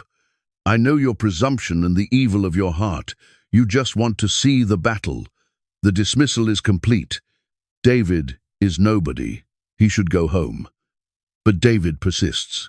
Word reaches Saul that someone is asking about fighting the giant. They bring David to the king. Let no man's heart fail because of him. Your servant will go and fight with this Philistine. Saul looks at this teenager and states the obvious. You are not able to go against this Philistine to fight with him. You are but a youth, and he has been a man of war from his youth. David tells stories. Your servant used to keep sheep for his father. When a lion or a bear came and took a lamb from the flock, I went after it, struck it, and delivered the lamb from its mouth. When it rose against me, I caught it by its beard, struck it, and ended it. I did this to both the lion and the bear. This uncircumcised Philistine shall be like one of them, seeing he has defied the armies of the living one. The logic is simple. The divine who delivered me from the paw of the lion and the paw of the bear will deliver me from the hand of this Philistine. David doesn't claim personal strength. He points to protection that operates beyond physical capability. Saul, desperate for any solution, agrees. He tries to give David his armor. The young shepherd puts on the bronze helmet, the coat of mail, the sword. Then he tries to walk and can't. I cannot go with these, for I have not tested them. He takes them off. Instead, he chooses 5 smooth stones from the brook and his shepherd's staff. The choice seems foolish. A boy with a stick and a sling against an armored giant with spear, sword, and shield. Goliath sees David approaching and feels insulted. Am I a dog, that you come to me with sticks? He curses David by his gods. Come to me, and I will give your flesh to the birds of the air and the beasts of the field. David's response carries weight beyond his years. You come to me with sword, spear, and javelin, but I come to you in the name of the divine of hosts, the power of the armies of Israel, whom you have defied. This day he will deliver you into my hand. I will strike you down, cut off your head, and give the dead bodies of the Philistine army to the birds and beasts, that all the earth may know there is a power in Israel, that all this assembly may know that he saves not with sword and spear, for the battle belongs to him. Goliath moves forward. David runs toward the battle line to meet him. He reaches into his bag, takes a stone, slings it, and strikes the Philistine on his forehead. The stone sinks into his forehead. He falls face down on the ground. The giant is down but not yet finished. David runs, stands over him, takes Goliath's own sword, and cuts off his head. The Philistine army sees their champion dead and flees. Israel pursues them to the gates of Ekron. The valley fills with Philistine bodies. David takes the giant's head to Jerusalem. He keeps Goliath's weapons. The victory makes David famous overnight. Women sing about him in the streets. Saul has struck down his thousands, David his 10,000s. The song infuriates Saul and sets in motion years of conflict between the king and the young giant slayer. But Goliath isn't the last of his kind. Years later, during another battle with the Philistines, a warrior named Ishbi-Benob tries to strike down David. The text describes him as one of the descendants of the giants. His bronze spear weighs 300 shekels, and he wears new armor. He corners David, exhausted from battle. Abishai, son of Zeruiah, comes to David's rescue and strikes down the Philistine. After that incident, David's men make a decision. You shall no longer go out with us to battle, lest you quench the lamp of Israel. David is too valuable to risk in direct combat, but the battles against the giant warriors continue. At Gob, another battle erupts. Sibbecai the Hushathite strikes down Saph, who is also one of the descendants of the giants. The pattern repeats. Giant warriors emerging from the Philistine cities, Israelite champions meeting them in combat. Another battle at Gob produces another giant. Elhanan, son of Jare-Rorigim, strikes down Goliath's brother. His name is Lachmi. The shaft of his spear is like a weaver's beam, matching the description of Goliath's weapon. The family resemblance extends to equipment and tactics. Then comes the most unusual giant of all. Another battle at Gath. A man of great stature appears. He has 6 fingers on each hand and 6 toes on each foot, 24 inches all. The text states explicitly, he also was descended from the giants. He taunts Israel. Jonathan, son of David's brother Shimei, strikes him down. The text provides a summary statement. These 4 were descended from the giants in Gath. They fell by the hand of David and by the hand of his servants. The giant bloodline that survived Joshua's conquest, that found refuge in the Philistine cities, that produced Goliath and his kin, finally meets its end in the battles of David's reign. The significance runs deeper than military victories. Each giant represents a connection to the ancient corruption. Gath preserves the Anakim remnant. The Anakim trace back to the Nephilim. The Nephilim descend from the Watcher's transgression. David's victories against these warriors become more than personal triumph. They represent the final elimination of the hybrid bloodline from the Promised Land. Think about the strategic pattern. Joshua eliminates the Anakim from most of Canaan, but misses the Philistine cities. The giant clans survive in Gaza, Gath, and Ashdod. Generations pass. The giants intermarry with the Philistines, creating a culture of large, skilled warriors. These warriors emerge during the period when Israel most needs to establish itself as a nation. But the divine raises up a champion, not Saul, who stands tall among men but lacks faith, not a trained warrior from the army, a shepherd boy who understands that battles belong not to the strong but to the faithful. David defeats Goliath, not despite his youth, but because his trust isn't contaminated by conventional military thinking. The weapons matter in this context. David refuses Saul's armor because he hasn't tested it. He chooses tools he knows. The sling isn't a child's toy in ancient warfare. Skilled slingers can strike targets with lethal accuracy at distances beyond bow range. But David's skill comes from protecting sheep, not from military training. The 5 stones raise questions. Why 5, if David only needs 1? Some traditions suggest David knew about Goliath's 4 brothers and prepared accordingly.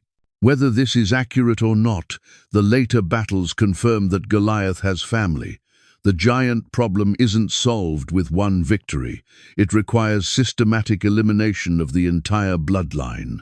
Each giant warrior carries specific characteristics: unusual height, exceptional strength, advanced weaponry, connection to Gath or other Philistine cities. And each one falls to Israelite champions who trust the covenant more than they fear the opponent. The pattern holds consistent from David through his mighty men. The polydactyl giant deserves special attention. 6 fingers and 6 toes suggests genetic abnormality. Whether this connects to the hybrid bloodline or represents independent mutation, the text presents him as part of the giant family descended from the Anakim. His unusual anatomy becomes identifying marker preserved in the historical record. By the end of David's reign, the giant strongholds are finished. No more Anakim, no more Rephaim. No more warriors of unusual size challenging Israel. The bloodline that began with the Watcher's transgression, that survived the flood through some mechanism, that concentrated in Canaan, that found refuge in Philistine cities, finally ends. The significance for Israel's security is obvious. The giant warriors represented the primary military threat to Israelite control of the land. Their size, strength, and skill in combat made them formidable opponents. Their psychological impact created fear that paralyzed armies. Eliminating them removes a strategic threat that plagued Israel since the spy report at Kadesh Barnea. But the theological significance matters more. The giants represented living corruption, genetic evidence of the Watcher's rebellion. As long as they survived, the land carried contamination from the ancient transgression. David's victories cleansed the land, not just of military threats, but of spiritual pollution. The text preserves these accounts with unusual detail. For a reason: Goliath's height, armor weight, weapon specifications, the names of his brothers, the polydactyl warrior's unusual anatomy. These aren't random details. They're evidence, documentation, proof that the giant clans existed and that they were systematically eliminated. Later generations would read these accounts when they faced enemies, when they felt overwhelmed, when the odds seemed impossible. They could look back to David and Goliath, not as myth or legend, but as documented history. A boy defeated a giant.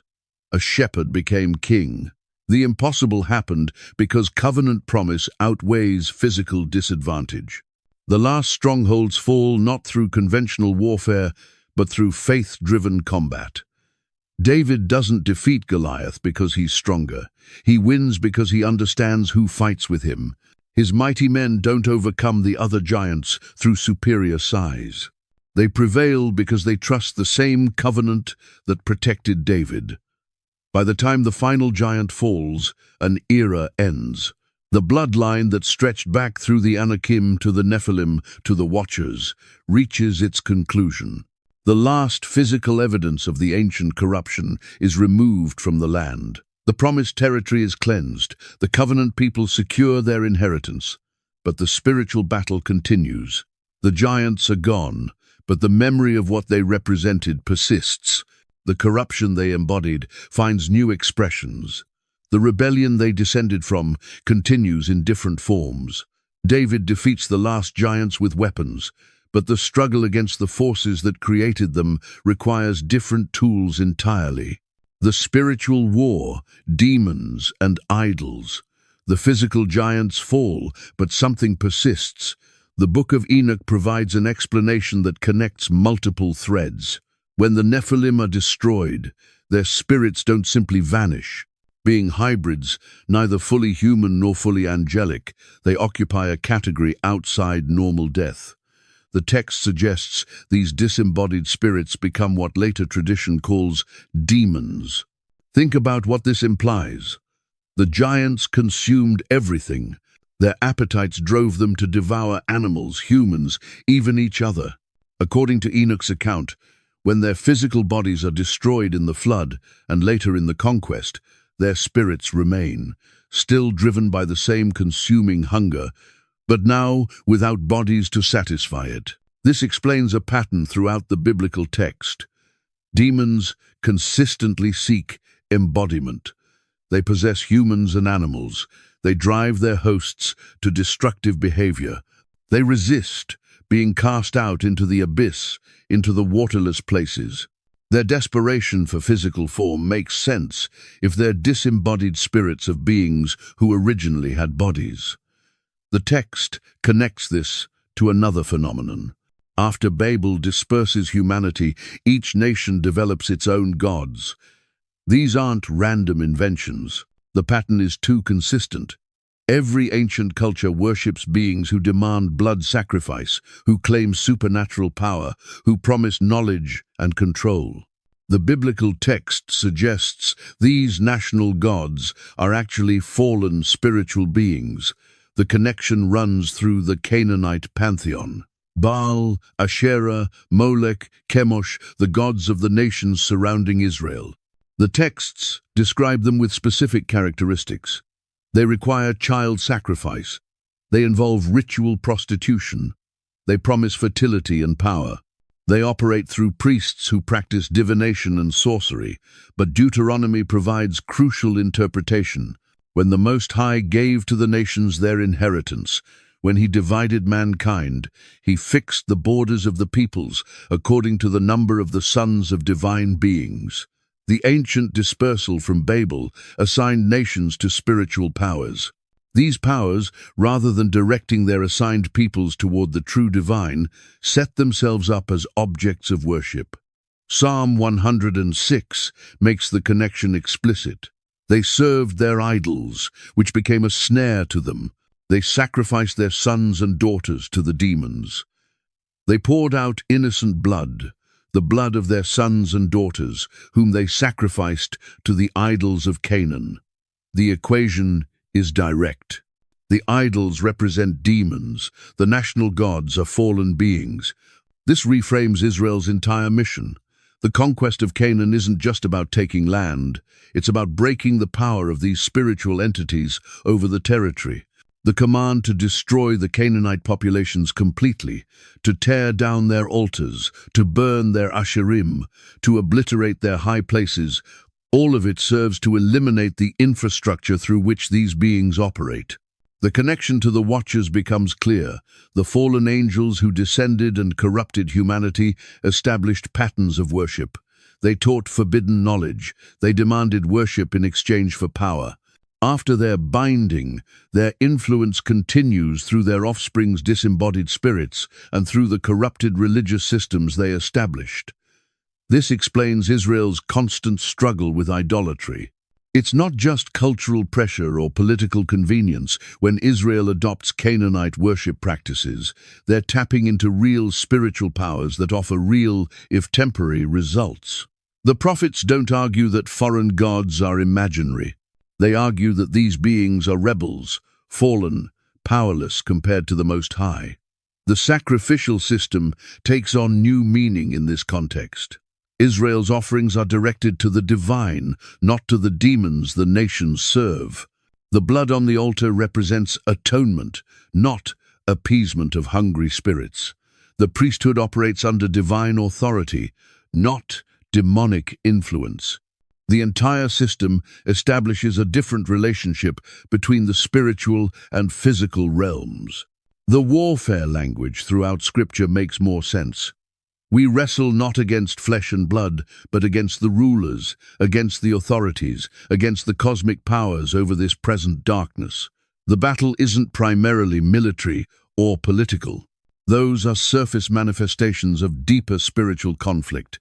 The giants were physical enemies, but they represented spiritual corruption. Think about the strategic locations of idol worship: high places, groves, springs, caves. These locations often mark sites where the Watchers operated or where their offspring established strongholds. When Israel is commanded to destroy these places, they're not just removing religious competition, they're cleansing sites of concentrated spiritual corruption. The prophets consistently connect idolatry to prostitution, spiritual adultery, playing the harlot with other gods. The language is deliberate. The covenant people are meant to maintain exclusive relationship with the divine. When they turn to other gods, they're not just changing religious preferences. They're entering relationship with beings who have no legitimate claim to their worship. The Book of Judges demonstrates the cycle. Israel serves the divine. The land has rest.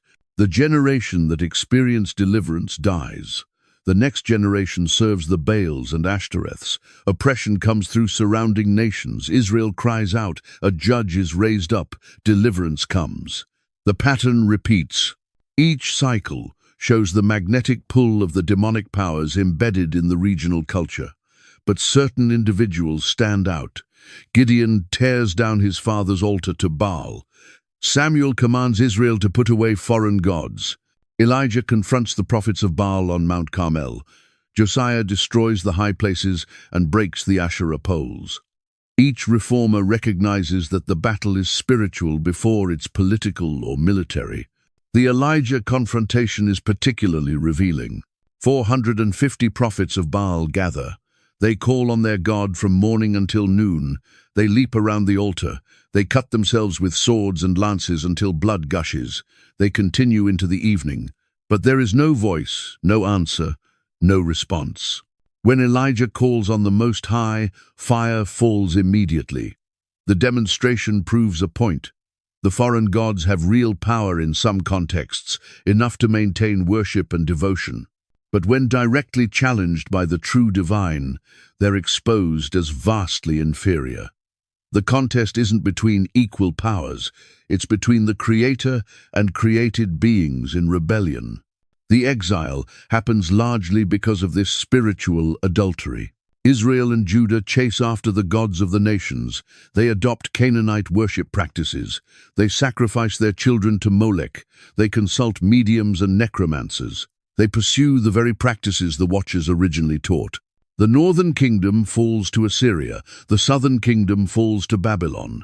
Both captivities serve as judgment for serving demons rather than the divine. But the prophets see beyond the immediate judgment. They speak of a time when all nations will come to worship the Most High, when the gods of the nations will be exposed as worthless, when the knowledge of the divine will fill the earth as waters cover the sea. The spiritual battle will end in complete victory, all rebellious powers brought under authority. The New Testament continues this framework. The Messiah casts out demons with authority. He recognizes them, speaks to them, commands them. His disciples receive the same authority. The early believers understand they're not fighting human opponents, but spiritual powers. The message of the gospel goes to all nations, breaking the hold of the spiritual beings assigned at Babel. Paul makes it explicit in his letters. The things pagans sacrifice, they sacrifice to demons and not to the divine. He's not saying the idols themselves have power. He's saying real spiritual beings operate through idol worship. The sacrifices create connection to these entities. Believers must avoid such connection entirely. The book of Revelation presents the final confrontation. The dragon, the beast, the false prophet, Babylon the Great, mother of prostitutes. All these images connect to the spiritual powers that have operated since the Watchers' rebellion. Their judgment is certain, their time is limited, their final defeat is guaranteed. This reframes human history. Surface events like wars, kingdoms rising and falling, cultural changes, these are important but secondary. The primary narrative is the spiritual conflict between the divine and rebellious spiritual beings, between the covenant people and the powers seeking to corrupt them, between truth and the lies introduced by the Watchers. The physical giants are gone. David and his mighty men ended that threat, but the spiritual reality those giants represented continues. The disembodied spirits, the fallen angels still bound, the corrupted religious systems, the national gods, the demons operating through idolatry. All of it traces back to the original rebellion. Israel's entire existence serves to maintain a beachhead, a people who worship the true divine, a territory cleansed of the Watcher corruption, a priesthood operating under divine authority rather than demonic influence. A sacrificial system pointing toward ultimate atonement, a line through which the ultimate solution will come. The battle isn't finished. The giants are defeated, but the spiritual war continues. The Watchers are bound, but their influence persists. The demons remain active. The idols still draw worship. But the outcome is certain because the covenant stands firm, and the one who made the covenant cannot be defeated by those he created. The prophetic witness, Isaiah and the Rephaim. Isaiah speaks into the darkness of Judah's rebellion. The kingdom splits after Solomon. The northern tribes fall to Assyria. The southern kingdom of Judah staggers toward Babylon. Idolatry saturates the culture. The prophets speak warning, but few listen. Into this context, Isaiah delivers oracles that reach back to the giant eras and forward to final judgment. Chapter 14 contains one of the most unusual prophecies. The oracle concerns Babylon, but it speaks to powers beyond merely human kings. The language shifts between addressing an earthly ruler and something far older. The connection to the Rephaim, the ancient giant clans, becomes explicit. Sheol beneath is stirred up to meet you when you come. The text describes the realm of the dead rousing itself.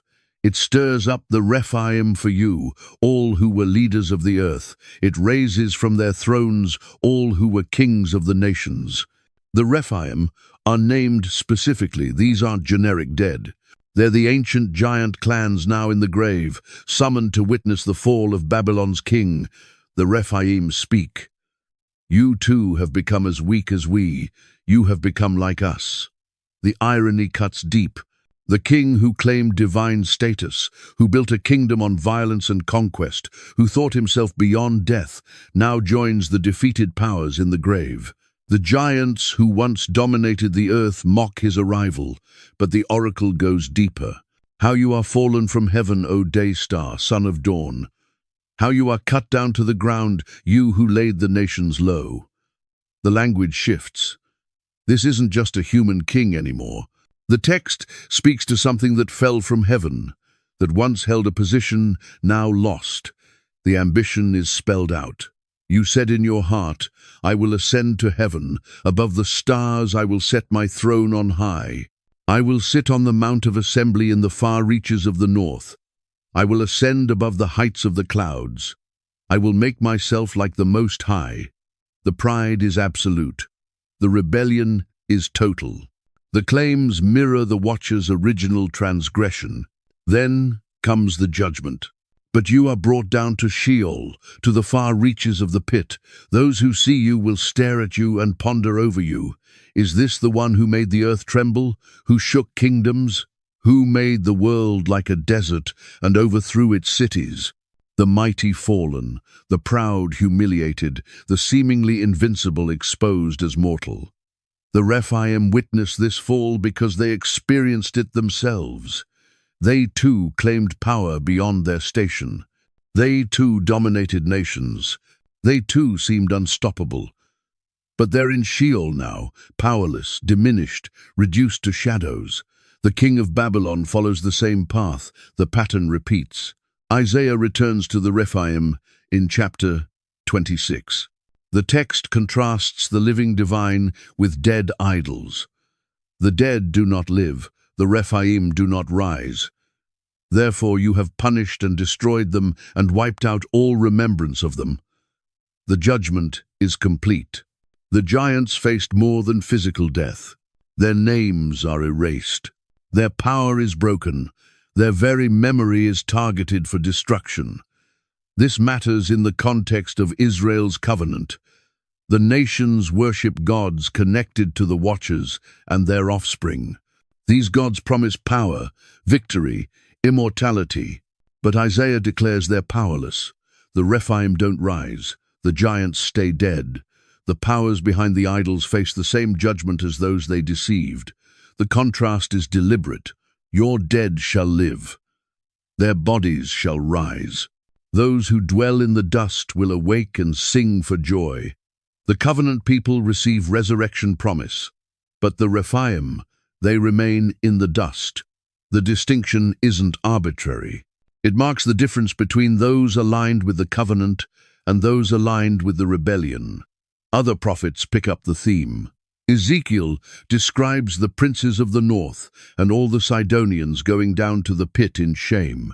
Despite the terror they caused, despite their might, they lie uncircumcised with those struck down by the sword. The warrior culture of the giants, their intimidation tactics, their physical dominance, all meaningless in death. The Psalms reference the giants in judgment contexts. Psalm 88 mentions the departed spirits, the Rephaim, those lying in the grave whom you remember no more.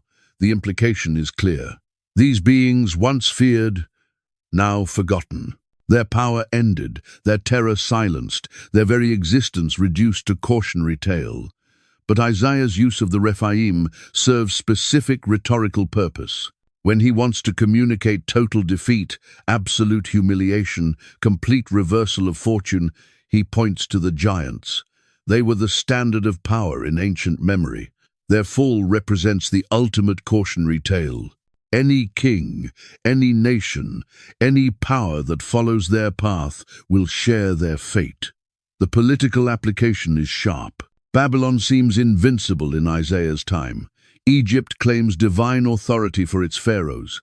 Assyria sweeps nations before it like grass before fire. But Isaiah warns, you're following the pattern of the Rephaim. You claim power beyond your station. You exalt yourselves above the divine. The giants tried this. Look where they are now.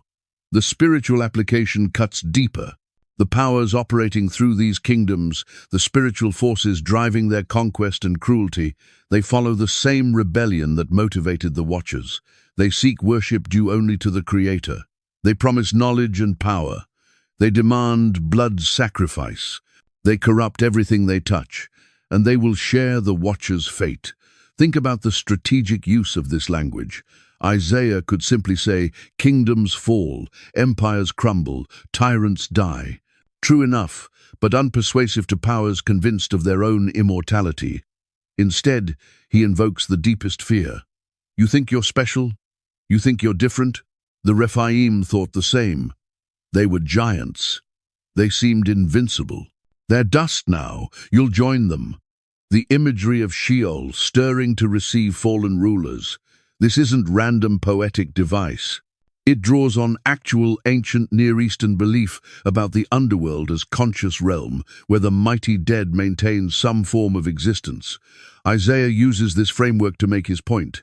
Even if some form of consciousness persists after death, it's a diminished, powerless, shameful state. The Rephaim prove it. The reference to the king as day star, son of dawn. This language connects to divine beings, to spiritual powers that once held heavenly station. Whether Isaiah is addressing both the human king and the spiritual power operating through him, or using the human king as type of a greater spiritual rebellion, the point is the same. Pride leads to fall. Claims to divine status result in divine judgment. Later tradition makes much of this passage. The name Lucifer comes from the Latin translation of day star. The connection between this oracle and the fall of angelic beings becomes explicit in later Jewish and Christian interpretation. Whether Isaiah had this in mind or whether his words carried weight beyond his immediate awareness, the text points to rebellion that predates human history. The principle holds across time. Any power that exalts itself against the divine follows the pattern of the Watchers and their offspring. The original rebellion established a template. The giants embodied it physically. The nations and their gods continue it spiritually. And the outcome remains constant. The proud are brought low. The mighty fall. The rebels face judgment. Isaiah sees the present through the lens of ancient history. The giant clans aren't distant myth to him. They're historical reality whose judgment demonstrates inevitable principles. When he looks at Babylon, he sees the same pride. When he looks at the surrounding nations, he sees the same corruption. The names change, but the pattern persists. The hope comes through contrast. While the Rephaim don't rise, while the giants stay in the dust, while the rebellious powers face permanent defeat, the covenant people receive different promises. Resurrection, restoration, victory. The divine who judged the giants will vindicate his people. The power that defeated the Nephilim will defeat all enemies. This matters for Israel's endurance. They're small, they're weak, they're surrounded by larger nations with bigger armies. But Isaiah reminds them, the Rephaim were strong too. The giants dominated their era. Where are they now? Physical power proves temporary. Covenant relationship endures. The mighty fall, but the faithful persist. By the time Isaiah finishes his oracles, the pattern is clear. The ancient rebellion continues in new forms. The giant clans are gone, but their spiritual progenitors remain active. The nations follow the same path of exaltation and corruption.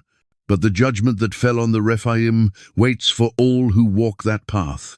The prophetic witness preserves the giant narratives not as curiosities but as warnings. This happened. Giants existed. They dominated. They inspired terror. They seemed unconquerable. The divine judged them thoroughly. Their power broke. Their names were erased. Their very existence serves now only as cautionary tale for others tempted to similar rebellion. The text won't let the past be forgotten, because the past explains the present and predicts the future. The Watchers fell, the giants arose, the judgment came, the pattern repeats, the outcome remains certain. Rebellion leads to ruin regardless of how mighty the rebel appears.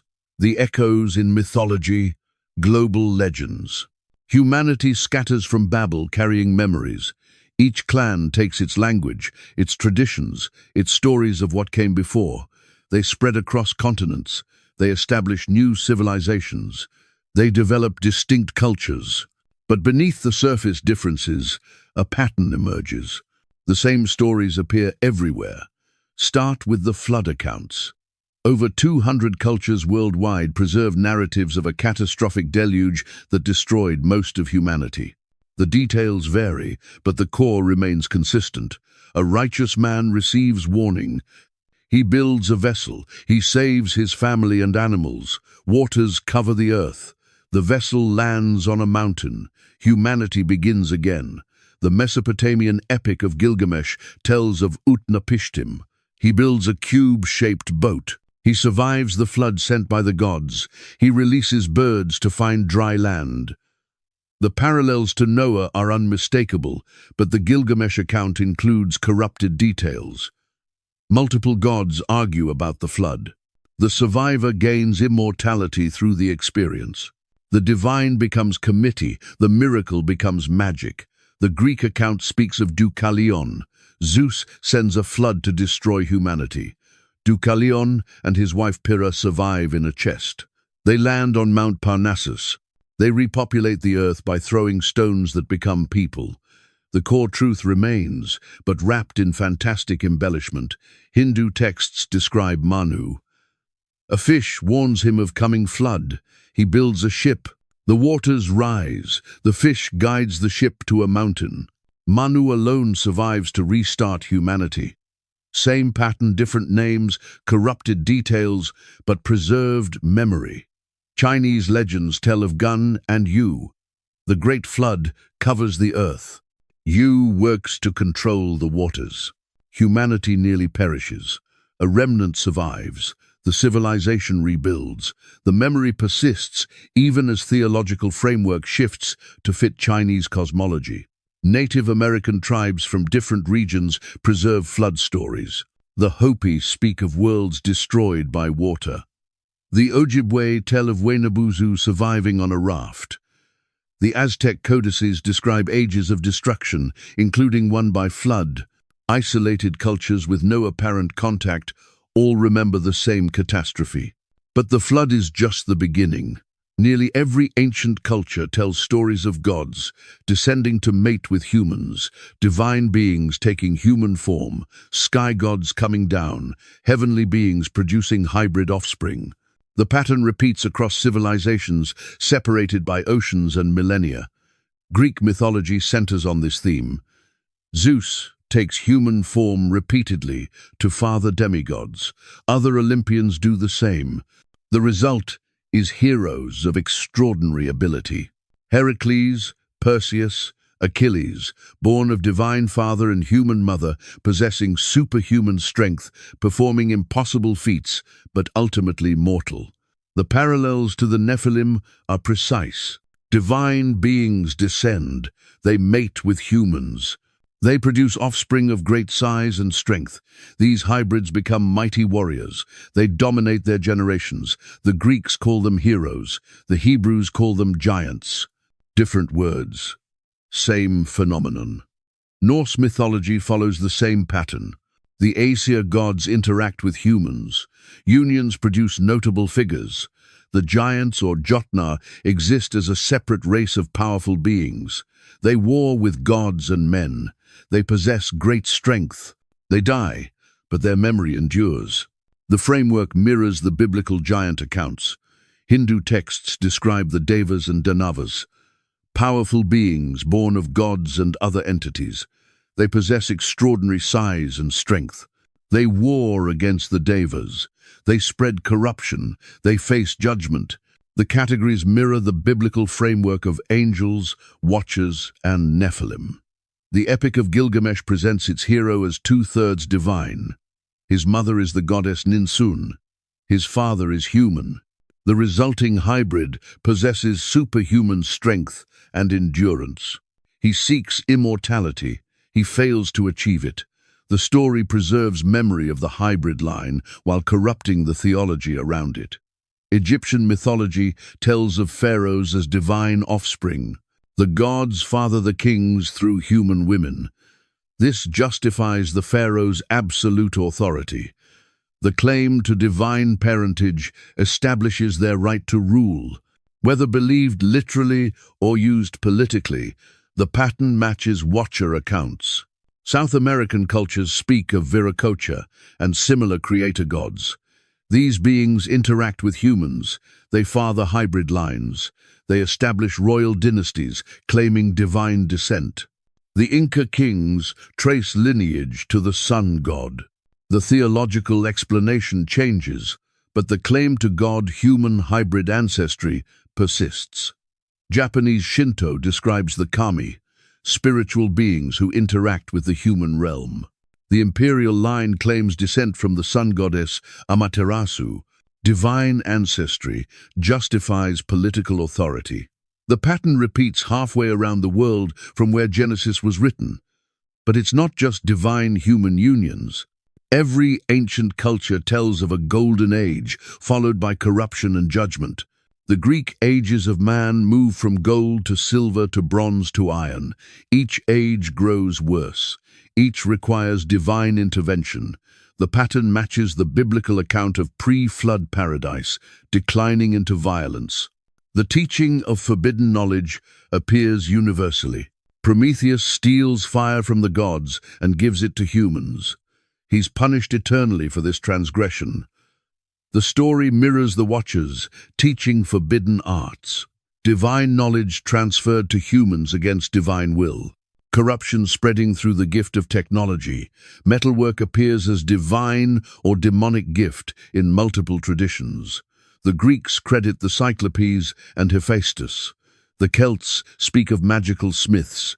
African traditions tell of gods teaching ironwork. The association between advanced metallurgy and supernatural entities matches Enoch's account of Azazel teaching weapon-making. Astronomical knowledge carries similar associations. The Babylonians attribute their star charts to gods who descended. The Mayans claim divine revelation of their precise calendar. Egyptian priests say the gods taught them to track celestial movements. Enoch describes Watchers teaching astronomy and the signs of the earth. Sorcery and enchantments appear everywhere. Every ancient culture developed systems of magic, divination, and communication with spiritual beings. The techniques vary, but the categories remain consistent. Astrology, necromancy, spellcasting, all forbidden in Levitical law, all attributed to Watcher teaching in Enoch, all present in cultures worldwide. The giants themselves appear in legends globally. The Titans of Greece, the Nephilim of Canaan, the Jotnar of Norse myth, the Rakshasas of Hindu texts, the Sita-Ka of Paiute tradition, the Quinametsin of Aztec legends, different names, same characteristics, great size, great strength, great violence, eventual destruction. Specific details align too closely for coincidence. Many traditions describe giants with 6 fingers and toes. The biblical text mentions this exact detail about one of the Philistine giants. Isolated cultures, separated by oceans, remember the same physical abnormality. The memory is too specific to be independent invention. The cannibalistic appetite of giants appears repeatedly. Greek titans devour their own children. Nordic giants consume humans. Hindu Rakshasas eat people. The Sita-Ka supposedly hunted humans for food. Enoch describes the Nephilim consuming everything, including humans and each other. The same horrifying detail preserved across unconnected cultures. The global flood wipes out these giants in most traditions. The Greek Deucalion flood destroys the race of bronze men. Norse Ragnarok floods the world and eliminates the giants, except for 2 who survive. Hindu traditions speak of pralaya, cosmic dissolution through water destroying the corrupt ages. The judgment mechanism varies slightly, but the outcome matches. Giants face extinction through water. But many traditions include a second generation of giants. Just as the biblical text describes giants after the flood in Canaan, Greek myth includes giants born after the flood.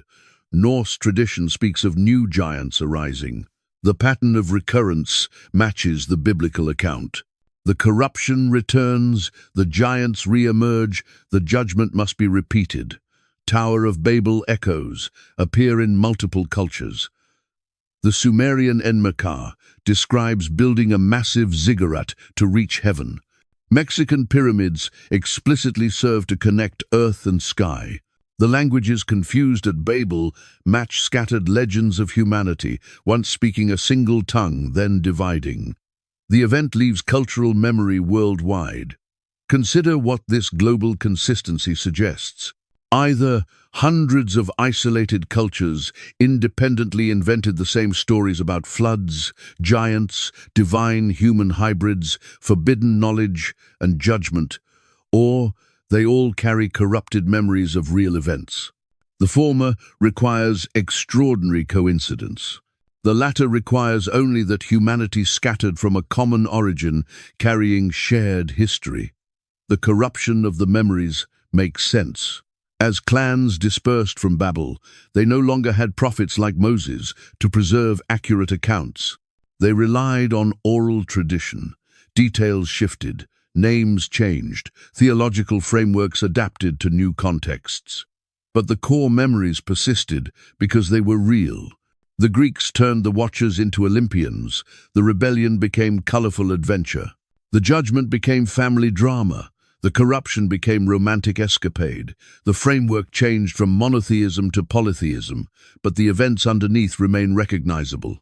Divine beings descending, hybrid offspring, human-divine warfare, final judgment. The Hindus embedded the accounts in their cyclical cosmology. Yugas replace linear time. Avatars replace direct divine intervention. But the core remains. Gods descending, demons spreading corruption, heroes fighting monsters, periodic destruction and renewal. The same narrative adapted to a different religious framework. The Norse preserved it through warrior culture. The Watchers become Aesir. The giants become Jotnar. The final battle becomes Ragnarok. The judgment by water becomes flood that kills almost all giants.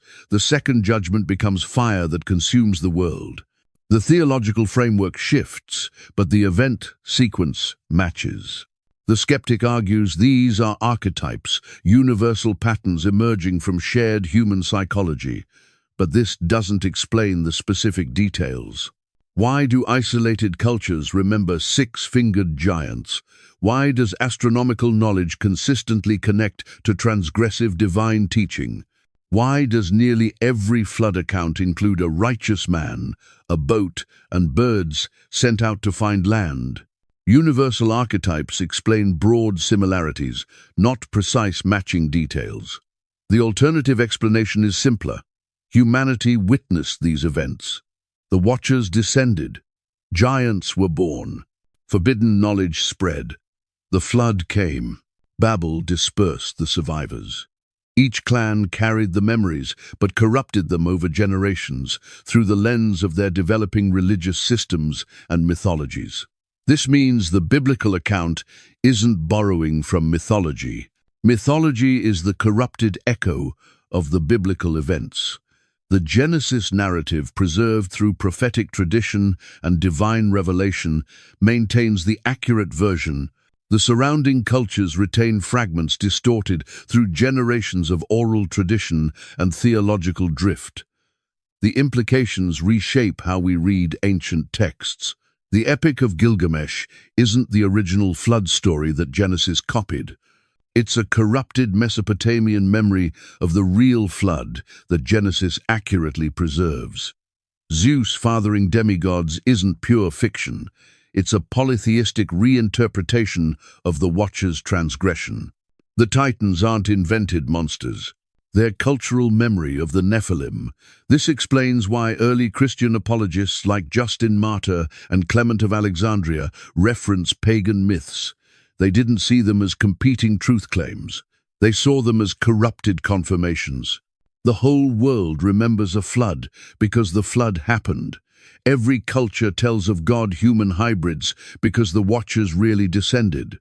The consistency of mythology argues for biblical accuracy, not against it. By the time you map the global distribution of these legends, the pattern becomes undeniable. From Mesopotamia to Mexico, from Scandinavia to Southeast Asia, from Africa to the Americas, separated by oceans and millennia, cultures remember the same events. Floods, giants, divine transgression, forbidden knowledge, judgment. The details corrupt, but the core persists. Babel explains this better than any alternative theory. One humanity, one language, one location, shared history, then sudden dispersion, languages confused, clans scattered, but memories carried. Over time, the theological framework adapts. The names change. The details shift, but the fundamental events remain embedded in global cultural memory. The myths don't contradict scripture, they confirm it.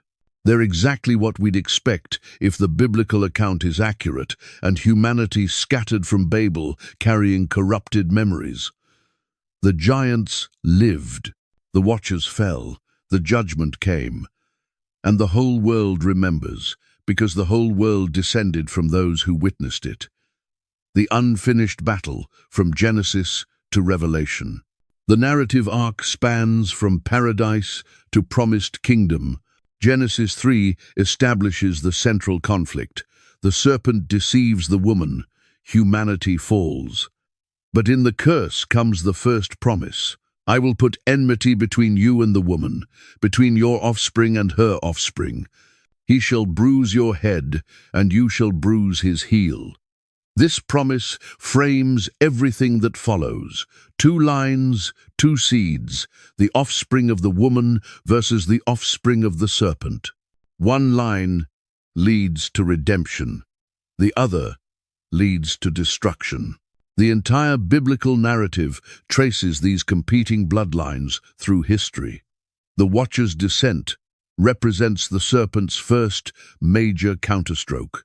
If the promised deliverer will come through the human line, then corrupt the human line. Introduce angelic genetics, create a hybrid race, pollute the gene pool so thoroughly that a pure human descendant becomes impossible. The strategy is elegant and nearly succeeds, but Noah is found blameless in his generation. The Hebrew phrase is significant, perfect in his generations. The word can mean morally blameless, but also carries connotations of genetic purity. Noah's line remains uncorrupted. The flood preserves this pure line while eliminating the hybrid corruption. Ham's curse introduces complication. Canaan will be cursed. His line will serve Shem and Japheth. But the text reveals more through later context. The cursed line of Canaan becomes the location where the second incursion concentrates. The giant clans establish themselves in Canaan's territory. The connection isn't random. Abraham receives the covenant promise. Through your offspring all nations will be blessed. The promise narrows from all humanity through Noah, now to Abraham's specific line. The seed of the woman focuses into this family. Isaac, not Ishmael, Jacob, not Esau. The line becomes increasingly defined. But the giant clans occupy the promised land. The Anakim control the very territory designated for Abraham's descendants. This isn't coincidence. If the promised seed will come through Abraham's line, and that line will inherit Canaan, then fill Canaan with hybrid giants. Make the land unconquerable. Block the promise physically. The conquest under Joshua breaks this opposition. The systematic destruction of the Anakim isn't random violence. It's surgical removal of the serpent's seed from the promised land. Each giant stronghold that falls represents victory in the cosmic struggle. The physical battles manifest spiritual conflict.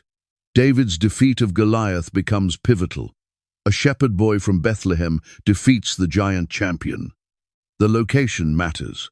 Bethlehem is where the ultimate seed of the woman will be born. David's line leads directly to that seed.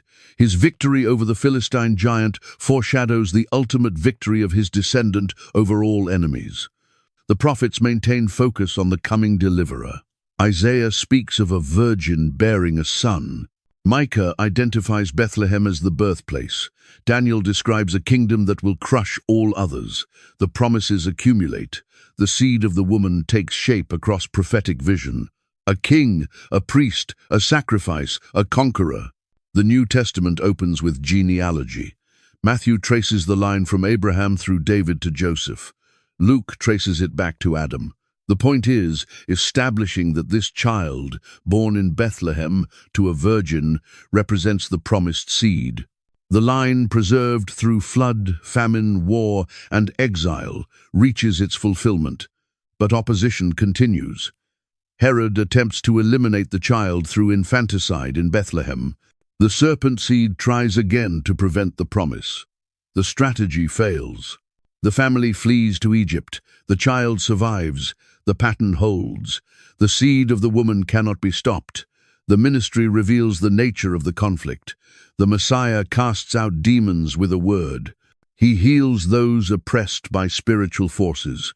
He demonstrates authority over the disembodied spirits of the slain giants, over the fallen powers operating through idols, over the entire infrastructure of rebellion the Watchers established. The temptation in the wilderness matters. Satan offers all kingdoms of the world. The offer is real because these kingdoms operate under the authorities assigned at Babel, who rebelled. The Messiah could have seized them through compromise. Instead, he rejects the shortcut. Victory will come through suffering, not through alliance with the enemy. The crucifixion appears as defeat. The serpent's seed bruises the heel, the promised one dies, the physical body is destroyed. But this is the moment when everything shifts. The heel wound is temporary, the death is temporary, the grave cannot hold the pure seed, the resurrection breaks the pattern. Death entered through the first Adam's disobedience.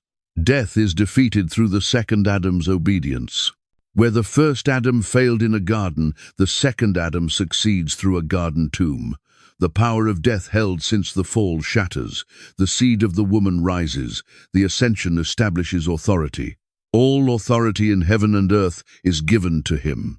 The statement is comprehensive.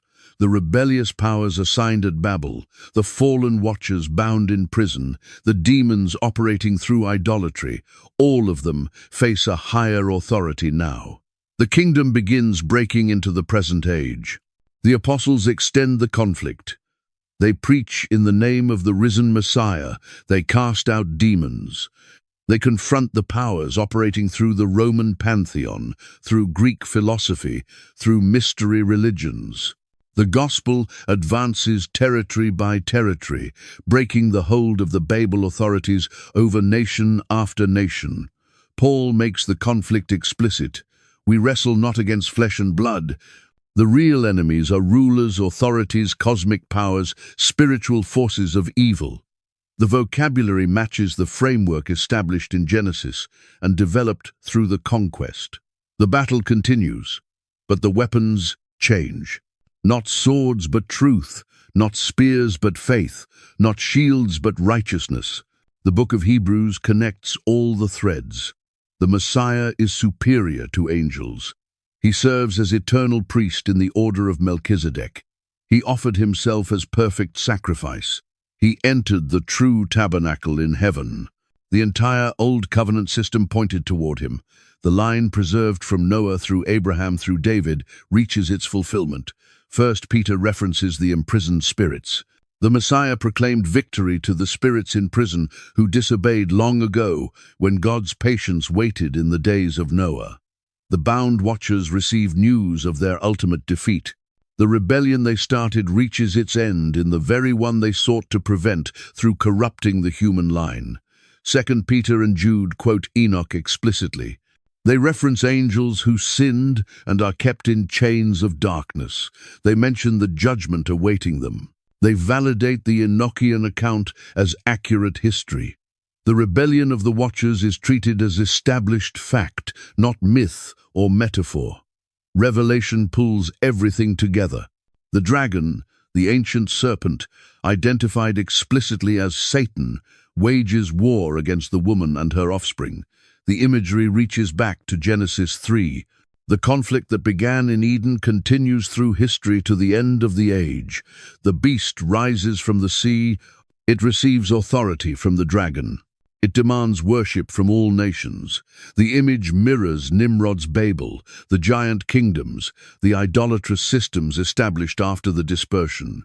The rebellion continues, but in its final form. Babylon the Great appears, mother of prostitutes, drunk on the blood of saints. The name isn't random. Babel becomes Babylon. The original rebellion finds its ultimate expression in the final system of idolatry, economic control, and spiritual corruption. What started at Shinar reaches its fullness. But the judgment is certain. Babylon falls in a single hour. The beast and false prophet are cast into the lake of fire. The dragon, the ancient serpent, is bound for 1,000 years. The rebellious powers face sequential defeat.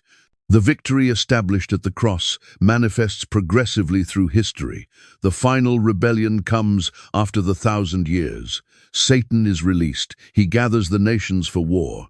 They surround the camp of the saints. Fire comes down from heaven and consumes them. The pattern repeats one last time.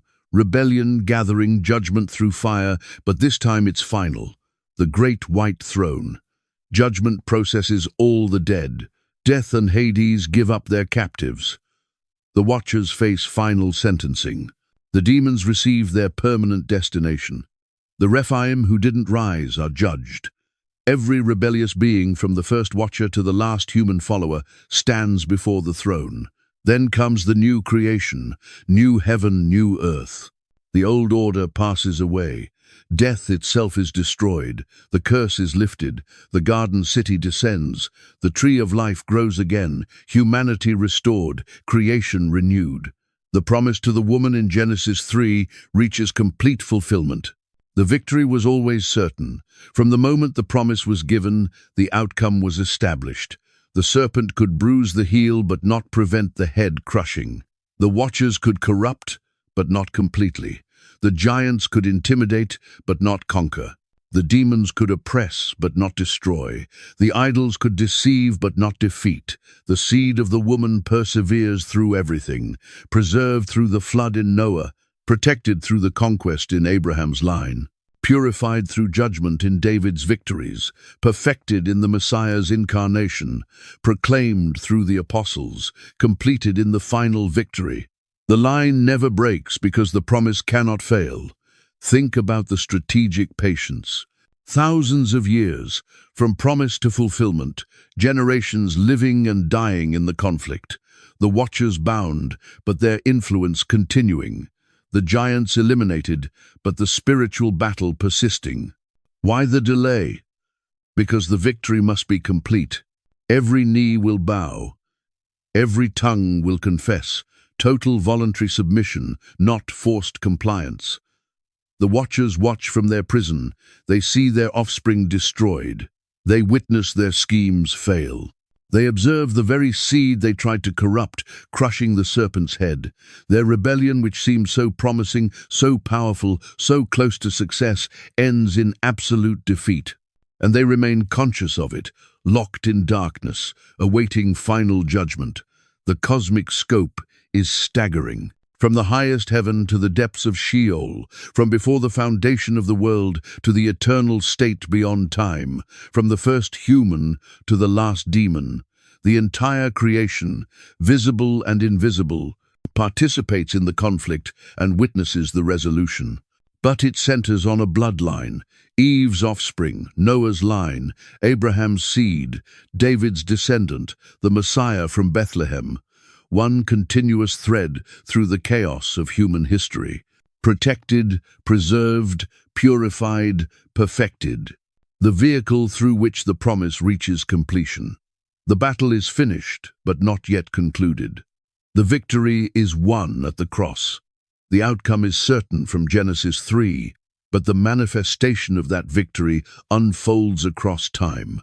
Territory recovered progressively, enemies defeated systematically, the kingdom advancing steadily toward the moment when every rebellious being acknowledges the authority they rejected. We live in this interim. The decisive battle is won. The mopping up operations continue. The enemy knows he's defeated, but fights anyway. The demons know their time is short. The idols lose their hold nation by nation. The gospel advances. The kingdom grows. The end approaches. The giants are gone, but their legacy persists in spiritual form. The physical threat is eliminated. The genetic corruption is cleansed. But the principles they embodied, the rebellion they represented, the corruption they spread, all of it continues until the final judgment. The battle shifts from physical to spiritual, from swords to truth, from conquest to conversion. From Genesis to Revelation, one story. The seed of the woman versus the seed of the serpent, promise versus rebellion, covenant versus corruption, light versus darkness, and the outcome never doubted. The serpent's head will be crushed. The watchers will face judgment. The giants will stay dead. The demons will be cast out. The idols will be broken. The kingdom will come. The battle that began in Eden concludes in the eternal city. The tree of life, guarded by cherubim after the fall, becomes accessible again. The river of life flows freely. The nations bring their glory into the city. The curse is removed. The promise is fulfilled. The seed of the woman reigns forever. And somewhere in the darkness, the bound watchers understand too late that they never had a chance. The promise was certain from the moment it was spoken. Their rebellion, their corruption, their giants, their demons, their idols, all of it merely delayed the inevitable. The seed of the woman prevails. The head is crushed. The victory is complete. The story isn't unfinished. It's ongoing. The outcome is certain. The process continues. And every victory against corruption, every soul freed from deception, every territory recovered from rebellion, every demon cast out, every idol torn down, all of it moves the story toward its guaranteed conclusion. The giants returned after the flood, but they fell to covenant faithfulness. The battle continues after the conquest, but it's already won through resurrection. The conflict persists until the end, but the end is certain because the promise cannot fail. From the first prophecy to the final judgment, one unbroken thread. The seed of the woman crushes the serpent's head. Always did, always will.